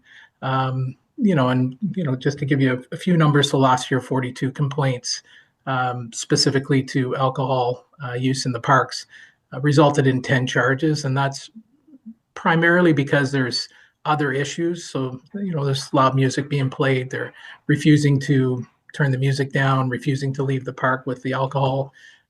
So in those cases, they do result in charges. Okay, thank you. The complaint that I hear from is that when people call bylaw, it's not instantaneous. And what does it take to make sure that there's sort of a more constant surveying of the issues if during peak times? Yes, thank you, Madam Chair. Thank you, Councillor, for the question. It for sure is data driven, and as I said, we do review our complaint data on a daily basis, and where those complaints are coming in at parks, that's where we create a list essentially for our summer students to monitor. So it's not to say that we're not driving through other parks that are in the community as the summer students are making their way to problematic parks, but definitely we're focusing our enforcement efforts in the parks that seem to be generating the most complaints. Thank you, appreciate that. And I had a comment about dogs and off leash. It's a bit of a clash at a place like Britannia where there is an off leash area and then the rest of the park is no dogs and misunderstandings all the time. Do you work with parks on the signage? It can because we have signage up that is not working. It's basically saying that, this is an off-leash area, but it's not warning people that you will encounter dogs in this area. And that's been the problem. So we want them to know that that's an, off-leash area. Madam Chair, again, Councillor, thank you for the question. So last summer, we did develop some new signage to try and clarify some of those, particularly in those mixed-use areas of the parks. So I'll take that one offline. Maybe before Council, I can touch base with you. Councillor will have a review of the signage, the current signage that's there, and see what we can do to improve clarity around the off-leash and on-leash requirements in that park. I appreciate it. I know there's like 4 signs up, but it's not working. So the messaging isn't working. Anyway, my colleagues have tons of questions. Thank you very much, Roger. Thank you, Councillor. Councillor Menard. Thank you very much, Chair. I wanted to thank staff for the overall bylaw review. There's a lot of good things in there that are just common sense that will improve quality of life for people. Things like the fishing being allowed in our parks, the removing barriers to murals in parks aligned with the mural bylaw, the alignment with the animal control bylaw. I have some questions around encroachment. I'll get to that at the end, but appreciate a lot of the changes that you're making that are common sense and the work that went into this. I want to clarify just off the top around the statistics that we heard. My understanding was you actually had positive responses from the majority of people. So at your park pop-ups, 60% of residents were in favor. Is that accurate? Chair, if you combine those that said they were in favor and those that were in favor in specified locations, then yes, it's 44 and 16. So I guess it's 60%. The other 40% were a hard no. Right. Yeah. So that, I guess that was you had the online survey, the 44 and 16, and then you had the park pop-ups which were also 60%. So it's clear there is a majority there. This has been done in Toronto, Edmonton, Calgary, Vancouver, some other municipalities. Just the pilot in Toronto was the most visible one, a lot of media on it. By all accounts, it seems like it was a big success in that it generated only 2 complaints over its course. Is that accurate? From Chair, from the observations I had of the follow-up council meeting where staff reported back, there seemed to be very few complaints in terms of the park locations, which led to an expansion, I think, from 27 parks to 40-something parks. So I think staff satisfied council that the pilot had worked and that more could be done. And in fact, they did do more. Yeah, and in your report, the research analysis says that the reported anticipated concerns regarding potential negative consequences from an alcohol in parks program did not materialize. And instead, the programs have been functioning smoothly with no reported adverse effects or impacts on municipality or the public. I think you've done a good job of laying out the criteria, the access to washrooms, the drinking water, public transit, well-lit parks. Are these criteria going to actually allow parks to be designated? Let's just say a park like Lansdowne at the Great Lawn. Is that a park that could be designated as in terms of the criteria you've laid out here? Chair, we believe so. We believe the criteria that we have outlined is a bare minimum. There are other considerations that councillors may want to discuss as we talk about specific parks. We were mindful not to enshrine those as bylaw must-dos and that they become points of discussion that apply to each park to see if there are other circumstances that would make a criteria less of a priority than others. But we think that the package we've put together would allow councillors to designate parks in their area if there was a will to do so. Is there a piece around equity of people's homes that they have? Like some people don't have backyards, for example. Did that come up in your discussion and research analysis? In terms of equity, it's certainly something that we discussed, that providing access to outdoor space, and we know that during pandemic, this became people were accessing parks because they had nowhere within their own, wherever they lived, to do that. Because we haven't picked specific parks, we did not say this would address this community because of that.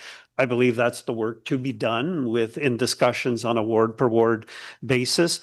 But I think the criteria we've laid out makes it possible because it doesn't exclude the kind of parks that might be able to fulfill that mission on an automatic bylaw basis.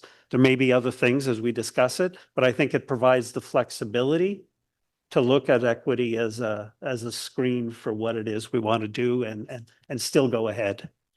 Okay, thanks very much. I'll follow up separately on the encroachment piece just over email. Thanks very much for all of your work and efforts on this. Thank you, Chair. Thank you, Councillor. Councillor Troster. Thank you so much, Roger. I know. Are you still on the line? I just had some questions for you about current enforcement practices. Yes, I'm here. Hi. And so, as you all might know, I have a park in my ward, Dundonald Park, which is frequently a site where people drink alcohol.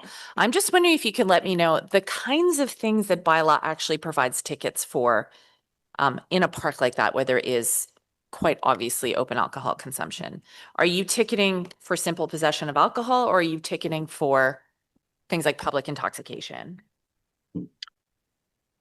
Madam Chair, thank you, Councillor, for the question. Yeah, I mean, I think everybody's aware of the issues that we've had in this park over the last few summers in particular. So we've had trespass issues. So we've had individuals that have been trespassed, using corporate security and other resources to be able to do that.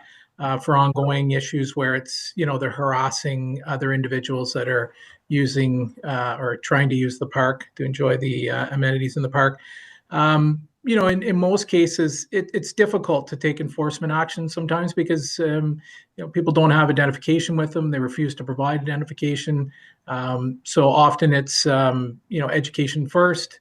If things escalate and, we have the same individuals over and over again, we partner with the Ottawa Police to try and identify these individuals. And yes, in some circumstances, charges are issued, but it's typically it's not just somebody with one beer or one glass of wine in the park that we're focusing our efforts on. It's people that are creating other issues because they're intoxicated in the park. Okay, so it's fair to assume that right now you're not specifically ticketing for the existence of a beer can, you're ticketing for behavior that might be disruptive or interrupt the enjoyment of the park for other people. Madam Chair, Councillor, that's exactly correct, yes. Okay, thank you very much. So I was happy to bring this motion on Councillor Menard's behalf, but I entirely support it. And I'm really happy to see this discussion happening. It sounds strange to talk about alcohol in a park as an equity issue, but I represent one of the wards where people perhaps have the least amount of private outdoor space. And during the pandemic, I'll never forget the day that parks were officially reopened. And people were no longer, they were still not allowed to gather with their friends indoors. And I went with my family to McNabb Park with a picnic blanket and yes, with a beer. And there were hundreds of people on picnic blankets out on that field. And it was bucolic, it was peaceful, it was very charming. And it was very clear that this space was so valuable and that the people there were thrilled to be able to socialize and literally had nowhere else to go. And so I think the issue of access to outdoor space is actually an equity issue. I agree with Cheryl. We certainly want to make sure that other park users can enjoy the park.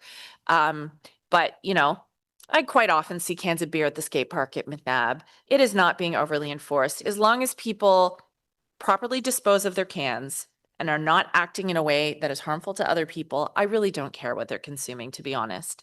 And so I'm happy to see this come forward as a pilot because it means if councillors don't want to participate, they don't have to participate. And I also want to assure my residents that I'm not going to choose Dundonald Park as a site for this pilot.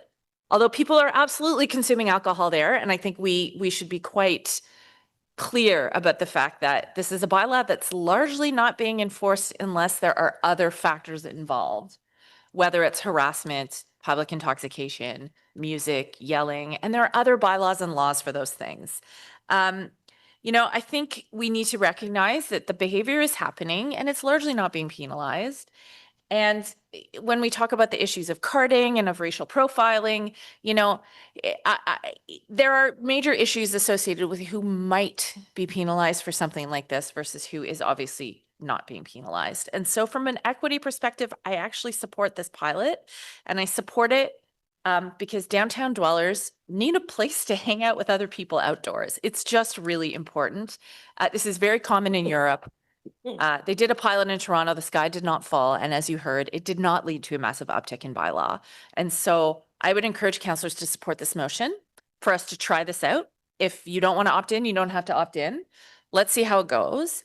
And then what I would like to see in the future, should we make this permanent, is just a really clear set of criteria that staff can implement and the opportunity to pull permission if it proves to be a problem, but to really try to depoliticize this process once we have the data that the harms are quite few.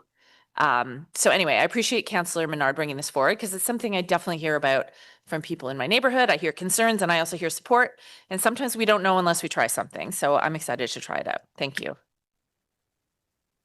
Thank you, Councillor Troster. Councillor Plante. Yes, thank you so much. I was just wondering, what were your conversations like with the NCC on this issue? Because we already have drinking in one of the parks, Major Hills. Well, I'm sure they're elsewhere, but in Ward 12 in Major Hills, you can drink already. So I was just wondering what your conversations were like with them. Chair, first of all, we did check NCC rules this morning, and they do not accept in where there is a specific permit to do so. So River House, places like that do allow it because they have a concession, much like the city does now. But I'll ask Josh to speak to what the NCC said to us. Oh, so through the chair, our conversations with NCC, actually, we went through the bylaw as a whole to speak to them about certain points. The alcohol piece was not much of a concern for them, and they were more waiting to see what our approach would be. But it is clear that the way our enforcement works, we do not oversee their parks. We just enforce on the parks that are leased from them. But did they identify, this, like, to borrow from Councillor Truster's wording, that the sky fell, or, there was just huge ruckus and mayhem and bedlam when they allowed this at their bistros? Through the chair, no, they were entirely unconcerned with the topic. And then, so I will say, because I've had some discussions with my community associations about this, and I've had some emails come in as well. And the general consensus is in Ward 12, nobody's applying the law anyway. So why are we even bothering having this discussion? In our parks, we have encampments for long periods of times that often get bigger. We have public drug use. And in most people's minds, this is not something that the city really cares about or that the city is acting on. So I would just urge you to consider that, because especially for downtown people who live in high rises, our parks are very, very important, and people's enjoyment of the park should be the priority. And I just want to say too, in some of our parks like Riverain, we have access to food already. We have the Rideau Sports Center. So one of the things I've been encouraging people is, if you are going to bring alcohol to a park, maybe you should have some food, or you should be near a food, maybe some greasy food. We have some great shawarma too. Thank you, Councillor Dudas. And and so I would just urge you to keep that in mind, because if it may not be an issue in the suburbs and people are really unconcerned, it is an issue in areas where there's other behaviors happening that intimidate people. Chair, I can add, and only because of the inquiry about equity, and Viola pointed out to me that as part of our consultation, one of the equity issues which we've been able to address in this is allowing barbecuing in parks. In the past, it was only allowed where allowed in designated areas, and the current bylaw removes that restriction. So if somebody wants to barbecue in McNabb Park or in whatever park, the bylaw no longer prohibits it. If there are areas we don't want people to do it, we would have to designate it as prohibited. So, and people told us they wanted to be able to go, and part of the picnic was barbecuing. That would now change under this bylaw. Thank you, Councillor. Councillor Carr. Thanks very much. Thank you for this discussion. I just want to make sure I understand exactly what Councillor Troster's modification to the staff report means.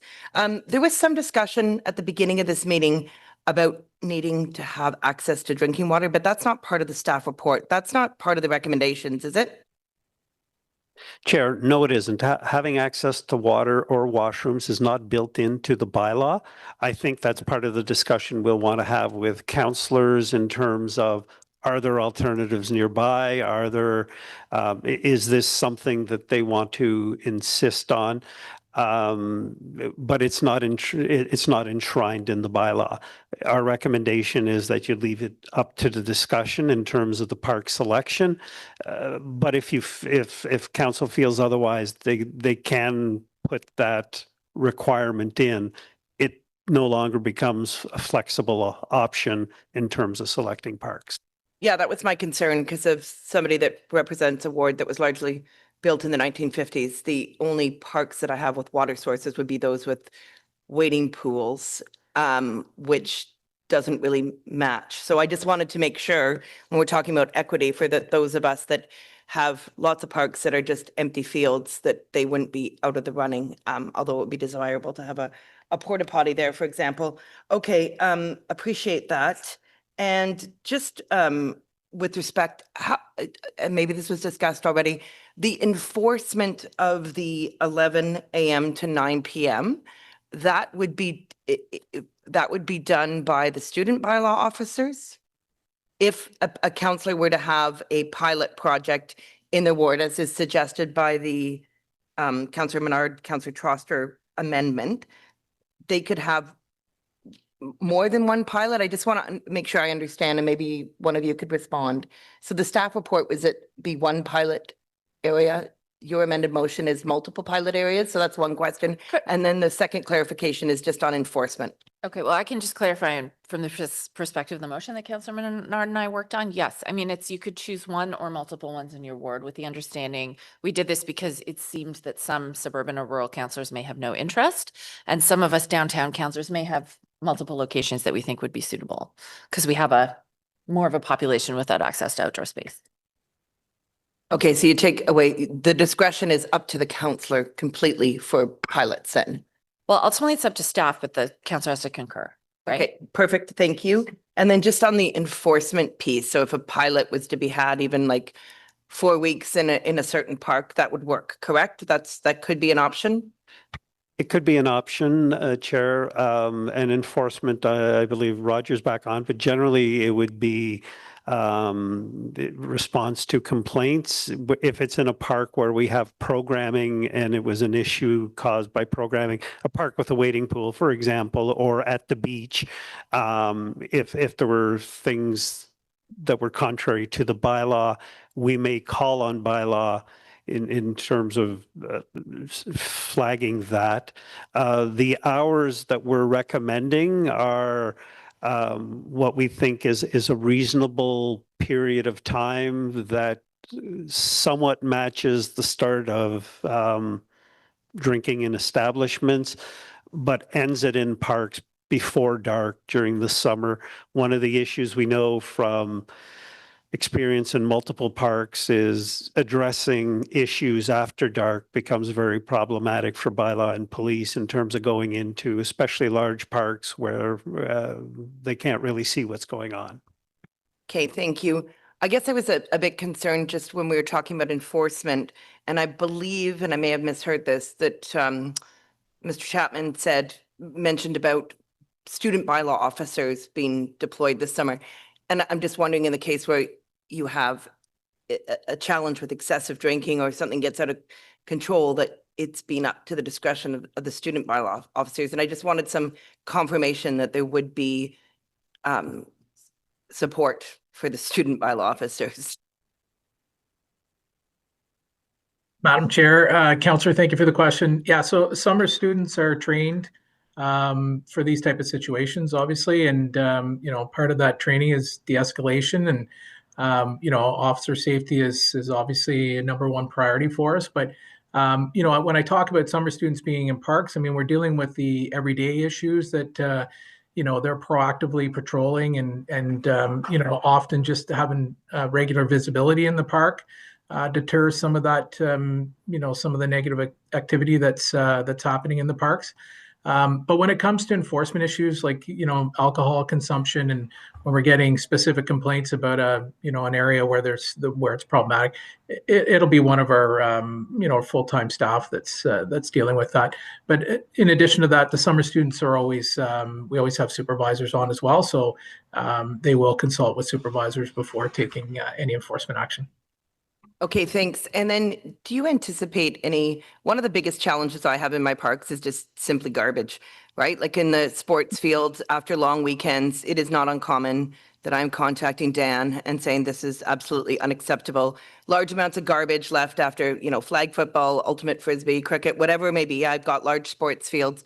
Do we anticipate an uptick in, the need for greater 311 garbage patrols cleanup as a result of this?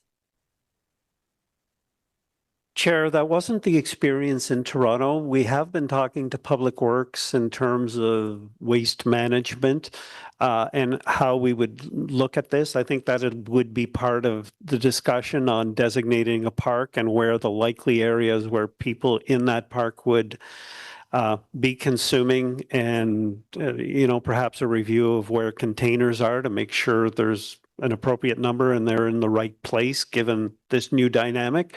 We don't anticipate, as you mentioned, it's happening now, and we're dealing with some of that as an existing condition.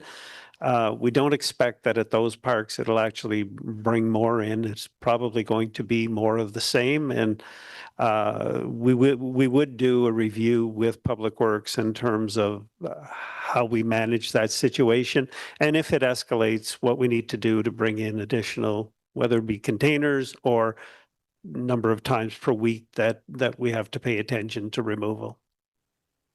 Okay, thank you very much. Thank you, Councillor. Councillor King. Thank you so much, Chair, and I'd like to thank Councillor Carr for her question. She beat me to the punch around training for the students, which I was concerned about. So I just have really one follow-on question from that. If a ward does opt for a park, how will staff track and respond to community concerns after implementation, including complaints and community feedback? Chair, I think we would follow the example of other pilot projects in other municipalities and look at the sources that we have, because let's remember, this is in an open park that is not staffed on a permanent basis, but sources of information would be bylaw complaints, police complaints, reports from park maintenance staff in terms of vandalism, broken beer bottles, those kinds of things. In parks where we do have staff, wading pools, beaches, programming areas, that would be a source as well, and we would check with them to see if there's any impact on the programs, disruptions, observations type of thing. So those would be, and of course, probably neighbor complaints either directly to the department or to the councillor's offices, as the case might be. And the plan that is called for in this motion is that by Q2 of next year, we would wrap that up into an analysis on a per site basis of what happened, a global picture, and a recommendation for go forward. I appreciate that. I think it's important that we have enhanced monitoring of this pilot project program if parks are selected. I think it's important for us to be thinking about all the run-on impacts, such as the creation of waste. My colleague, Councillor Bradley, had a great idea in terms of ensuring that the pilot parks really be considered for tri-stream waste pilots as well in those pilot parks. I think that would make sense, because that's one of the concerns I know that has emerged from the proposal of this potential pilot is the creation of more waste. But Chair, I'm really pleased that we have flexibility in terms of park selection as well as implementation. And I'd like to thank staff for this report. I think it is measured and it's the right direction to go in, to be a more permissive rather than prohibitive in terms of our practices. So I really just want to thank staff for the report, and I'd be willing to support the amended option that has been provided by Councillor Troster as well as Councillor Menard. Thank you. Thank you, Councillor. Councillor Plant. Yes, hi. So just one final comment. I was just thinking, I believe it's Scandinavian countries, they have something called binners, and it's like these very specific recycle bins that are dedicated to alcohol, because homeless people can take them and get money for them. They actually get more money for them than they do for cans, and they actually get more money for them if they take them to recycle and get snow than if they recycle them here. So just to maybe a suggestion and something to add to the report would be to ensure that there are adequate recycling in the parks that do have the alcohol, or that we, in areas where the counselor can suggest it, that we do have these binners, so that way you don't see people pulling up the tops and fishing around in the garbage bin for the alcoholic beverages. It could just be right there for them to take for recycling purposes. Chair, we're happy to look at that. One of the dilemmas we have is that alcohol containers are generally not put into our regular recycling, whether it be glass or tin, considered a contaminant. And so we can work with the waste management folks to see if there's an alternative that would make sure that those containers get brought back to the beer store if at all possible, and something like that may be an option. Thank you. I'll follow up with you. Thank you. Thank you very much, Counselor. I just wanted to note we've had a really interesting conversation, and I know that staff put a lot of work into this bylaw.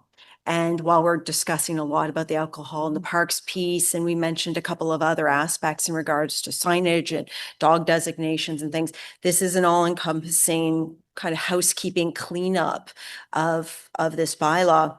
Our green spaces are so important in our city. It's actually one of the best reasons why people move to Ottawa, right? They'll see our parks, our green spaces, and they'll want to live next to them. And I think the interesting part is we saw through COVID is that they're evolving. Every generation has a different need, a different use of our parks, of our woods, of these different assets. And it's time for us to do that kind of housekeeping piece to make sure that they have more, flexibility in their usage, but also that there's clarity, right? Enforcement is only good if we can have a bylaw officer out there enforcing it. But if people are clear on what is allowed and what is not allowed, I think that that's important. And I know I spoke with staff about the piece about encroachments on city public land and things. So clarity is key. I would also quickly want to say that I very much appreciate some of my colleagues who, when noticing the alcohol in parks piece, got together and said, listen, like, how can we look at this? I think we've come up with, there's a motion before us that is a very savvy path forward where we get to try it. And if it doesn't work, we change our minds. And if our residents are saying this is a fail, we go back to the drawing board. So I very much support this motion. I think that it is a wise decision to give it a try. I have a sneaky suspicion we'll find the same as the City of Toronto, where it's okay, tear the Band-Aid and we'll go for it. But I know that, as a counselor, I don't know that I've had many of my residents asking me for this. So maybe none of my parks will have it, but any of us as counselors who decide not to go forward, we'll watch the rest of you. And then you'll be our canary in the coal mine. So I wanted to thank staff for all the work they've done. I wanted to thank my colleagues for all the work they've done to get us to this point. And we have a motion before us. So I will ask if that motion is carried. Carried. Thank you. And then the report as amended, is that item carried? Carried. Thank you very much. And thank you very much, staff. So we're moving on to item 6.2, which was recreation membership and administration fees remodel. So we do have a presentation. I understand GM Chenier is going to be very quick, but because it's a bit of a switch in how we do our memberships, I think it's valuable for us to see the slides and to go through that. So I'll ask for the presentation to be brought up online. Thank you, Chair. We will be quick. Tracy McGarry and Chantal Laporte are going to join me. They are the staff that have worked on developing this model over the last year. By way of introductory comment, I just want to flag to council, this is a large part of our fitness endeavor at the city. It's a $10.5 million business in terms of a service line that we offer to the public at more than 50 locations. And the work that we've done is, again, the same theme as the previous item. We're trying to modernize. We're trying to evolve from post-amalgamation cobbling together to something that reflects today's trends. So I'll turn it over to Tracy and Chantal so they can speak to it. Am I on or off? Is this on? Yeah. Okay. Thank you. Thanks for the opportunity today to present to you what we're proposing to be a remodel of the membership passes and admissions structure. What we've done is we've designed the new model to be, with the goal of making access to services more simple, fair, and affordable for residents in the community. Based on community feedback that we've received over the years, we've simplified the pricing model to ensure that residents only pay for the level of services that they're accessing. And that would address longstanding issues we've had with pricing inconsistencies across recreation facilities across the city. The new structure will provide a greater range of access for residents to programs and make it easier for them to participate in the activities that they choose at fair and consistent pricing. So we go to the next slide. So in terms of developing the model, this is actually the first overhaul that we've done since this program was adopted in 2004. And the city's really gone through a lot of changes since then. We've added on more facilities. We have assumed the operation of facilities that were previously operated by community associations or private industry, such as Greenboro, Hunt Club Riverside, Rayfield Recreation Complex. In addition to that, the population has grown and the recreation needs have certainly evolved. So the intent behind this is to simplify, as I mentioned, make it more affordable and fair. Looking at our our current model, we classify facilities as Class A or Class B based on the amenities within it. But in terms of the services that are offered, they're essentially the same. In fact, our instructors often work in both locations. Yet, and the cost of delivering those services is also very similar. Despite that, we charge different rates based on where you access your membership, although admissions are consistent regardless of where you go. So we've seen these as opportunities to improve, as Dan said, and modernize. Current system, recognizing it's very complicated, hard for residents to understand. And so we're looking to do that while increasing access to our services and improving the user experience across all communities in the city. This also aligns with the agile government approach by simplifying so that residents can understand, but also making this program more efficient for staff to administer. In terms of the financial perspective, our intent with this is to maintain our revenue expectations as they are today in the current model, aligning with council-approved revenue targets, and not our intent to increase revenues through the modernization or the changes that we're proposing. And while we were doing our research for this program, we've benchmarked 89 cities. Chantal will speak a little bit more about those, but in that research, we were able to identify 4 cities similar in comparison to Ottawa that have also recently remodeled their membership program and have reported an increase in membership pass sales, but also in customer or client satisfaction. So we feel confident with what we're proposing to move forward with. And further, in terms of engagement with residents and staff, we consulted through Engage Ottawa, as well as social media, and by hosting public and virtual consultations with our residents to help inform what this model is in front of you. Next slide, please. So this slide essentially gives you an indication of the simple, straightforward approach that we are taking with the new structure. It's a 3-tiered structure that is applied to both membership passes and admissions. Basically, the model includes 3 pricing categories. So if you start with category 1, being our basic core services, things like swimming, skating, and access to gyms. This keeps our core services affordable for our residents. It meets our mandate to make sure that that all residents are able to access and stay active.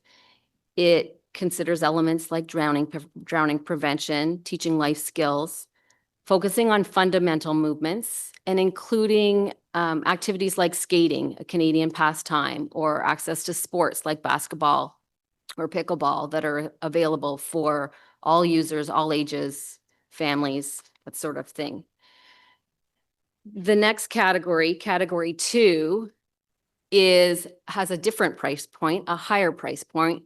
And the idea behind the categories is they contain the category ahead of them, but also introduce, for category 2, the weight and cardio rooms, specialized skating, and squash and racquetball. So these are essentially activities that require specialized spaces or equipment in order to operate, so have a little bit of a higher cost there. And then category 3 being the ultimate, you could consider that an all-inclusive membership as we have it today.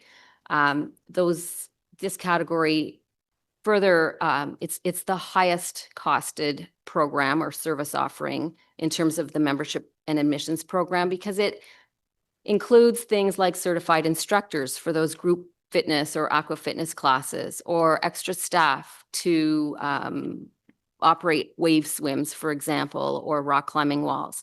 So they have additional costs further. Currently, with our existing model, as I mentioned, the Class A, Class B memberships, it's limited to being available at 17 facilities only, where this new model expands that so that it's accessible at over 50 facilities that offer membership and admission programs currently.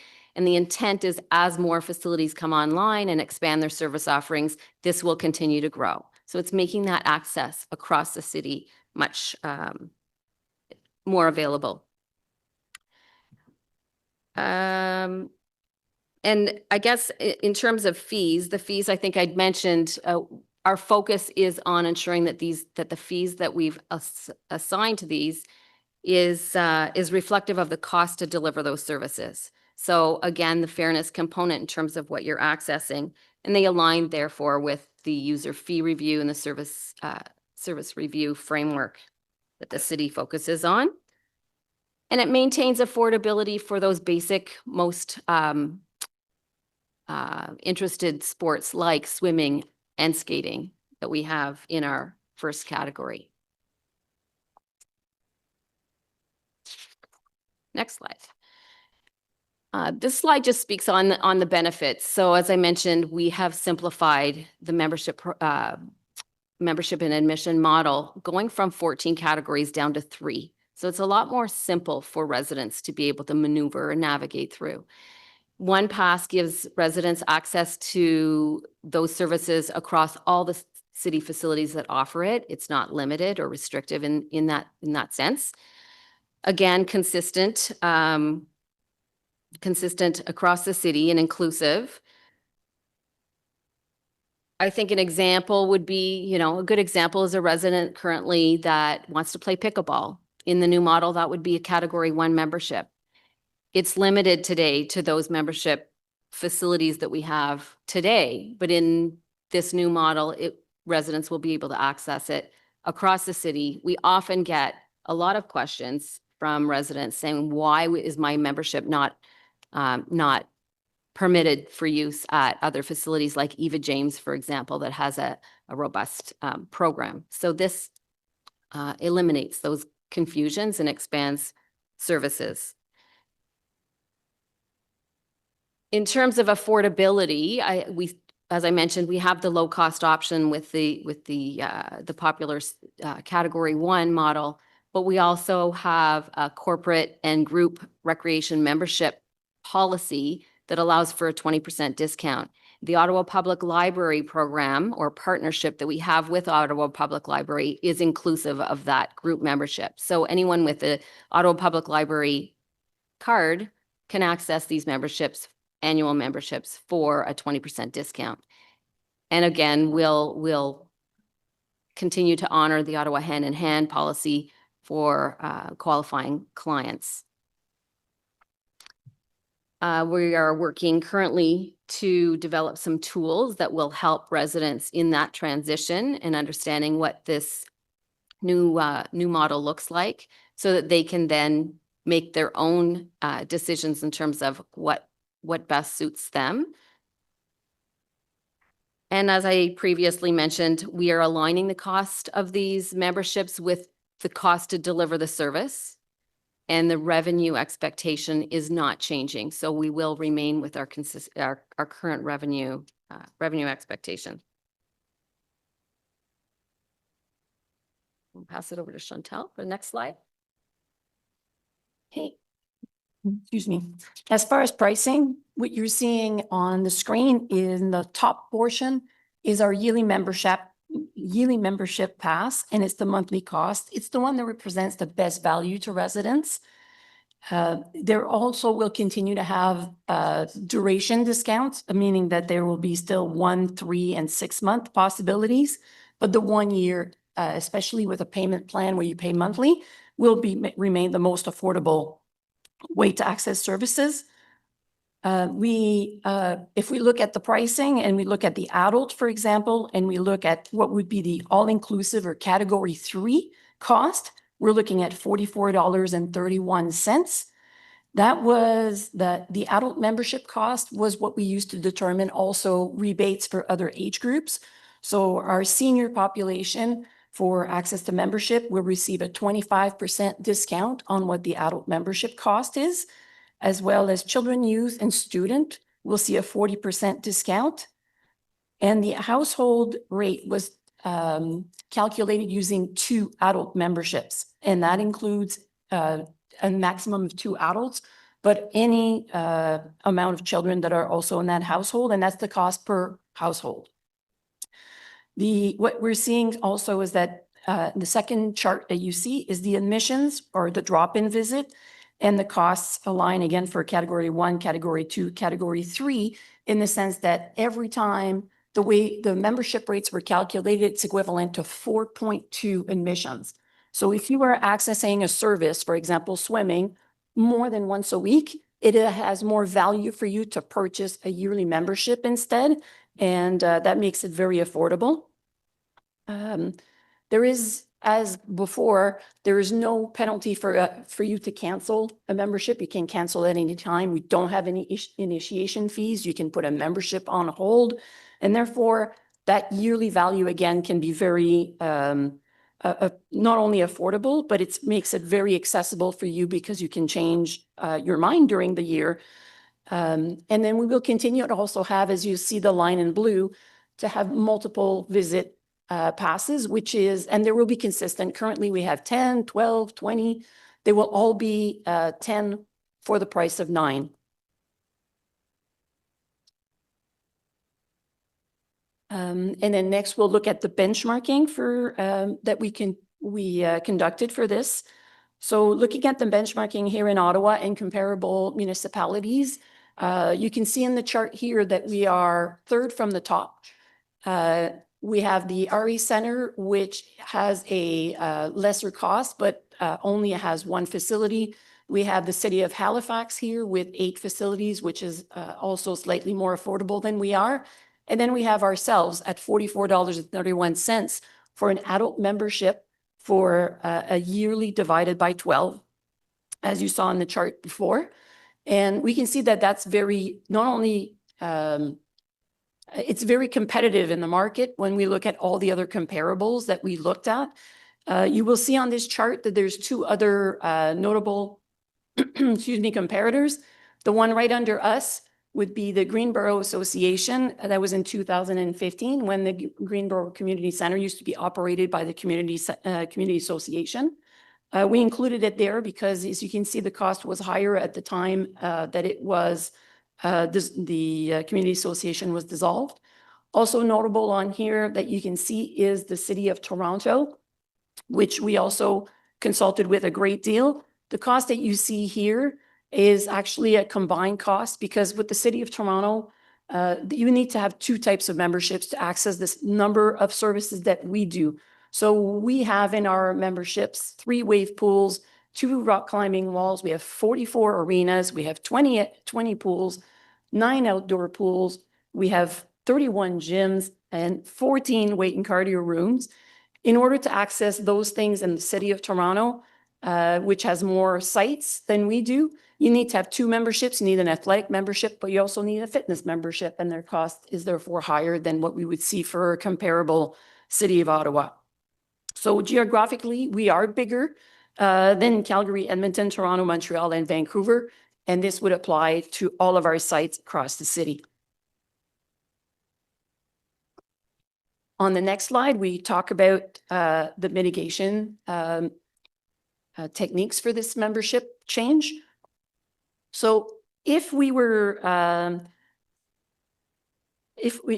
to go to the new model, if the proposed model, and in this case, we are proposing that we would cap our increases to $5 a month for individuals and $10 a month as far as a threshold for household memberships. That would be for if people are going to be increasing more than $5 a month. What we're seeing also is that what we use to create these numbers and create this mitigation method is we used that everyone who is transferring to the new membership model would be going to a category 3. This may not be the case because we know people might not need to access only category 3. They might go to category 1 or category 2. But for this case, we only considered that they would go to category 3. So this applies, this option is applying to the current members that have had a membership for at least 6 months in the last year, so for 180 days in between May 2024 and 2025. I'm forgetting what year we're in. And it would apply on the discount would apply on a yearly membership. When we took into account what the current membership holders are, we have 7,200 members that are eligible out of the 17,384. And again, that's for people who would, that's assuming that people would go to a category 3. So that would make, what we wanted to do is ensure that no one is going to be priced out of the activity that they're taking place in. And this, in some cases, most people would be transitioning to the new membership model within the first year or the second year, as most people are actually have less, either no increase, a decrease, or less than $5. But in the cases of those most impacted, it could take up to 3 or 4 years for them to go to the new cost for their yearly membership. And we can go to the next slide. And this next slide speaks to the implementation of the model. So should committee and council approve this report, the implementation will include a robust communication and marketing plan. And this plan would include visual guides and resources online and in person. We would update our web, for example, and make sure that we are able to equip staff, residents, as well as counselors with everything, frequently asked questions, any documents that would make it easy for people to be able to understand what their needs are and where they would transfer into the new model. So we're going to communicate the change and support residents in selecting the right options for them based on what they need. The implementation for this model is at the end of 2025, and that would start the phase transition for those that are most impacted. And that concludes your presentation. Thank you. Merci to the committee, and we are ready to answer any questions you might have. Thank you very much. You have a question from Councillor Troster.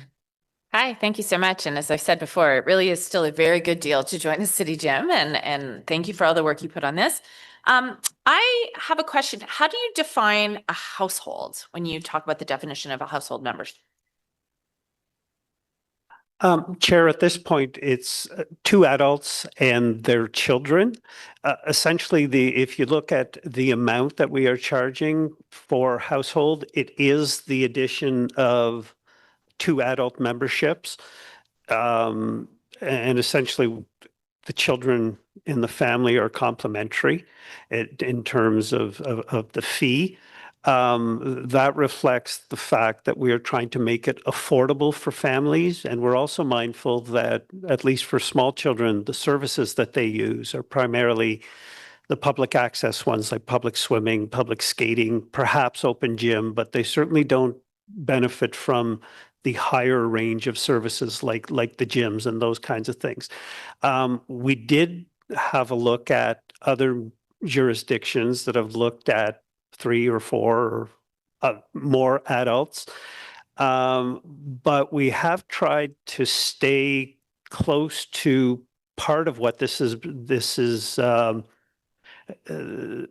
based on, which is a review of trying to recover the cost of delivering a service with the fee that we are charging. And when you add a third adult that may be taking aqua fitness and all those other things, they would essentially, each adult would essentially be getting the service for $160 a month at the top end, which, you know, and it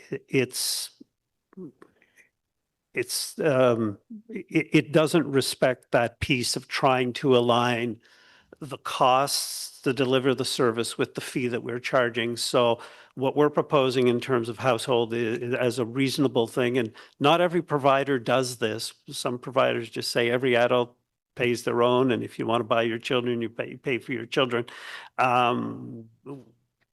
So we that's where we have landed in terms of two adults and the children living in the household. Okay, so it could be any two adults. So if you had a single parent who's living with their mother and then also children, that would be a family household. Correct. It's not the relationship between the two It's people. not whether they don't have to be married. They don't have to. Okay. It could be two adults. Okay. Yeah, I appreciate that. I mean, I know Councillor Devine and I heard from the same family where they actually have, you know, it's two adults and their one and their mom who's retired who live together, and they were frustrated because they couldn't purchase a family membership for all three of them, but it's three adults. There's no children involved. What would the option be for their senior mom in terms of getting any sort of discount? I know you mentioned you can get a 20% discount with your library card. If she's low income or on a fixed income, what are her options? So if the mom is or if the mom is a senior, then already there's a 25% discount on the adult rate. On top of that, if she has a library card, which is free and available to everyone, she get another 20%. So She could get a 45% discount. essentially. Okay, thank you. I appreciate that. Vice Chair Bradley. Thank you so much, Chair, and thank you, staff, for the presentation. More comments than questions. I appreciate all the work that's gone into this, and I know that it's needed, and the simplification of all the different memberships is certainly welcome. I think, though, however, the Diane Deans Greenboro Community Center is one of those centers that is impacted heavily with respect to a lot of the participants who attend. Will end up having to transfer to a Category 3 membership because it's group fitness. That is very, very popular there, and it's a significant increase. So I did want to thank you for all of the transitional measures you put in place to ensure that those programs remain affordable, and of course the 20% discount through OPL and hand in hand will be options. I just want to understand, you had mentioned a bit of a communication strategy. Because the clientele that's largely impacted is seniors, will you be on site to help people understand and transition to the different memberships that they may need to access, or what might work best for them? Certainly. Thank you, Chair, for this question. We actually already have been in contact with the staff at Greenboro Community Center as well as Hunt Club to organize some information sessions at both centers to the residents and the membership pass holders. And we're also going to make sure that we have representation from our work group at that site, at those sites, as they will definitely have more of an impact due to the transition. Thanks so much. And then when I was fortunate to have a briefing on this in advance, and one of the things I raised is that people might not know what membership makes sense for them based on the changes. And we had discussed maybe an IT solution of having a, what membership works best for me on the website that then would produce or generate a, you need a category 2 based on your preferences. Have we looked at any type of solution to sort of reduce the questions that are coming directly to staff, but more of an IT survey-based model?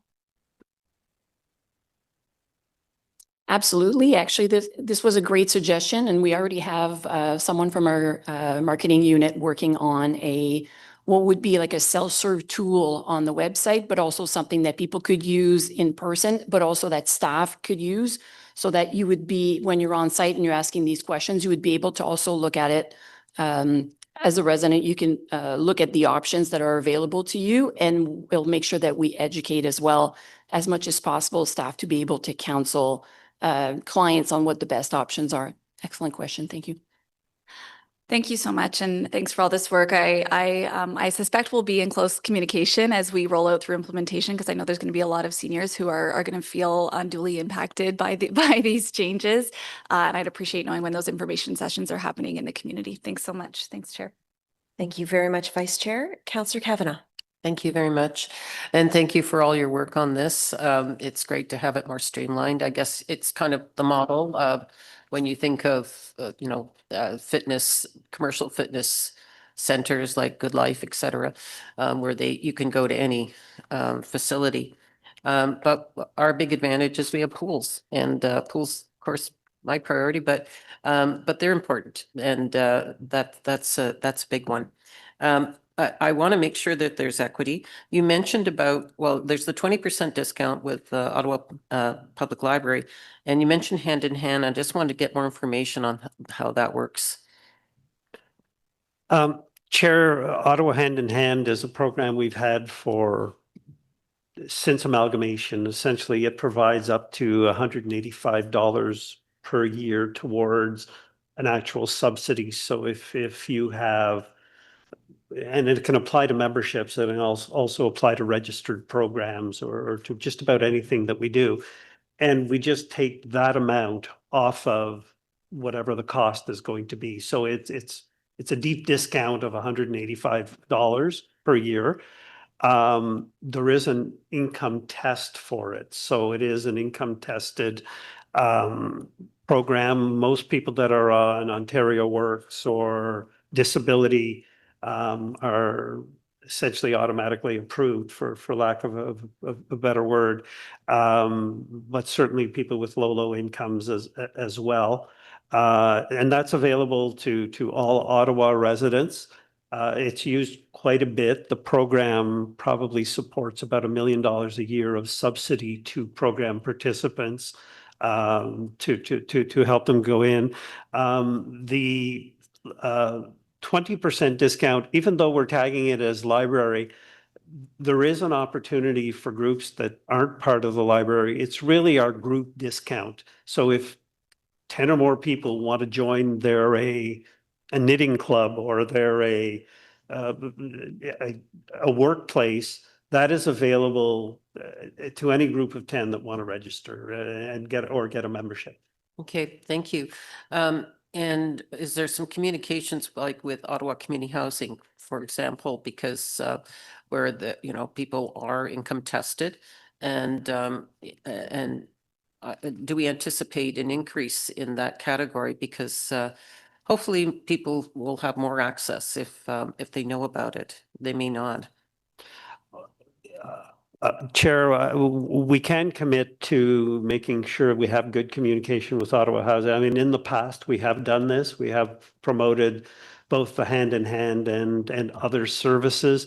I'm not aware whether we've had recent contact or specific contact about this initiative, but it's an easy opportunity to talk to Stefan and his staff and make sure they are fully aware. Yeah, and I think through the community houses is a good form of communication, since they reach out to residents on a regular basis. So no, I appreciate that. Do you still, we did have the briefing, but I'm trying to remember, you still have like, you can just get like 10 passes deal that is still available? Yes, that is still available. It's 10 passes for the price of 9. Yeah, okay. And the other category, and Councillor Bradley mentioned, I was just concerned about seniors, very price sensitive. And it's kind of an up and down, so I'm bound to hear about the ones that are up. So I just want to make sure that there's good communication on that because I am concerned. There's price sensitivity there. One of the jarring things of the past that we've done is I've heard when we had, major increase, for example, in pottery or whatever, and it was all at once. And it was a shock to people who had been taking things all along. So that is very important not to have that kind of, jump. So my understanding is that's not going to happen with this. Correct, Chair. That is why we have the phase in for those that are above a threshold. And we thought reasonable that if for an individual, if it's going to be more than $5 a month, then the phase in would kick in. If it isn't, if it's $2 a month, we've built into the program that would just go ahead as an affordable, reasonable increase. Okay, thank you very much. Thank you, Councillor. I'm not seeing any further questions. Is this item carried? Thank you. Thank you very much, staff. So we have no in-camera items. I'm not aware of any notices of motion, unless somebody wants to correct me on that. No, I think we're good. There are no inquiries that I've been made aware of. And no other business. So we will move to adjournment. Our next meeting is Tuesday, June 24th, 2025. Are we adjourned? Adjourned. Have a great day. Enjoy the weather.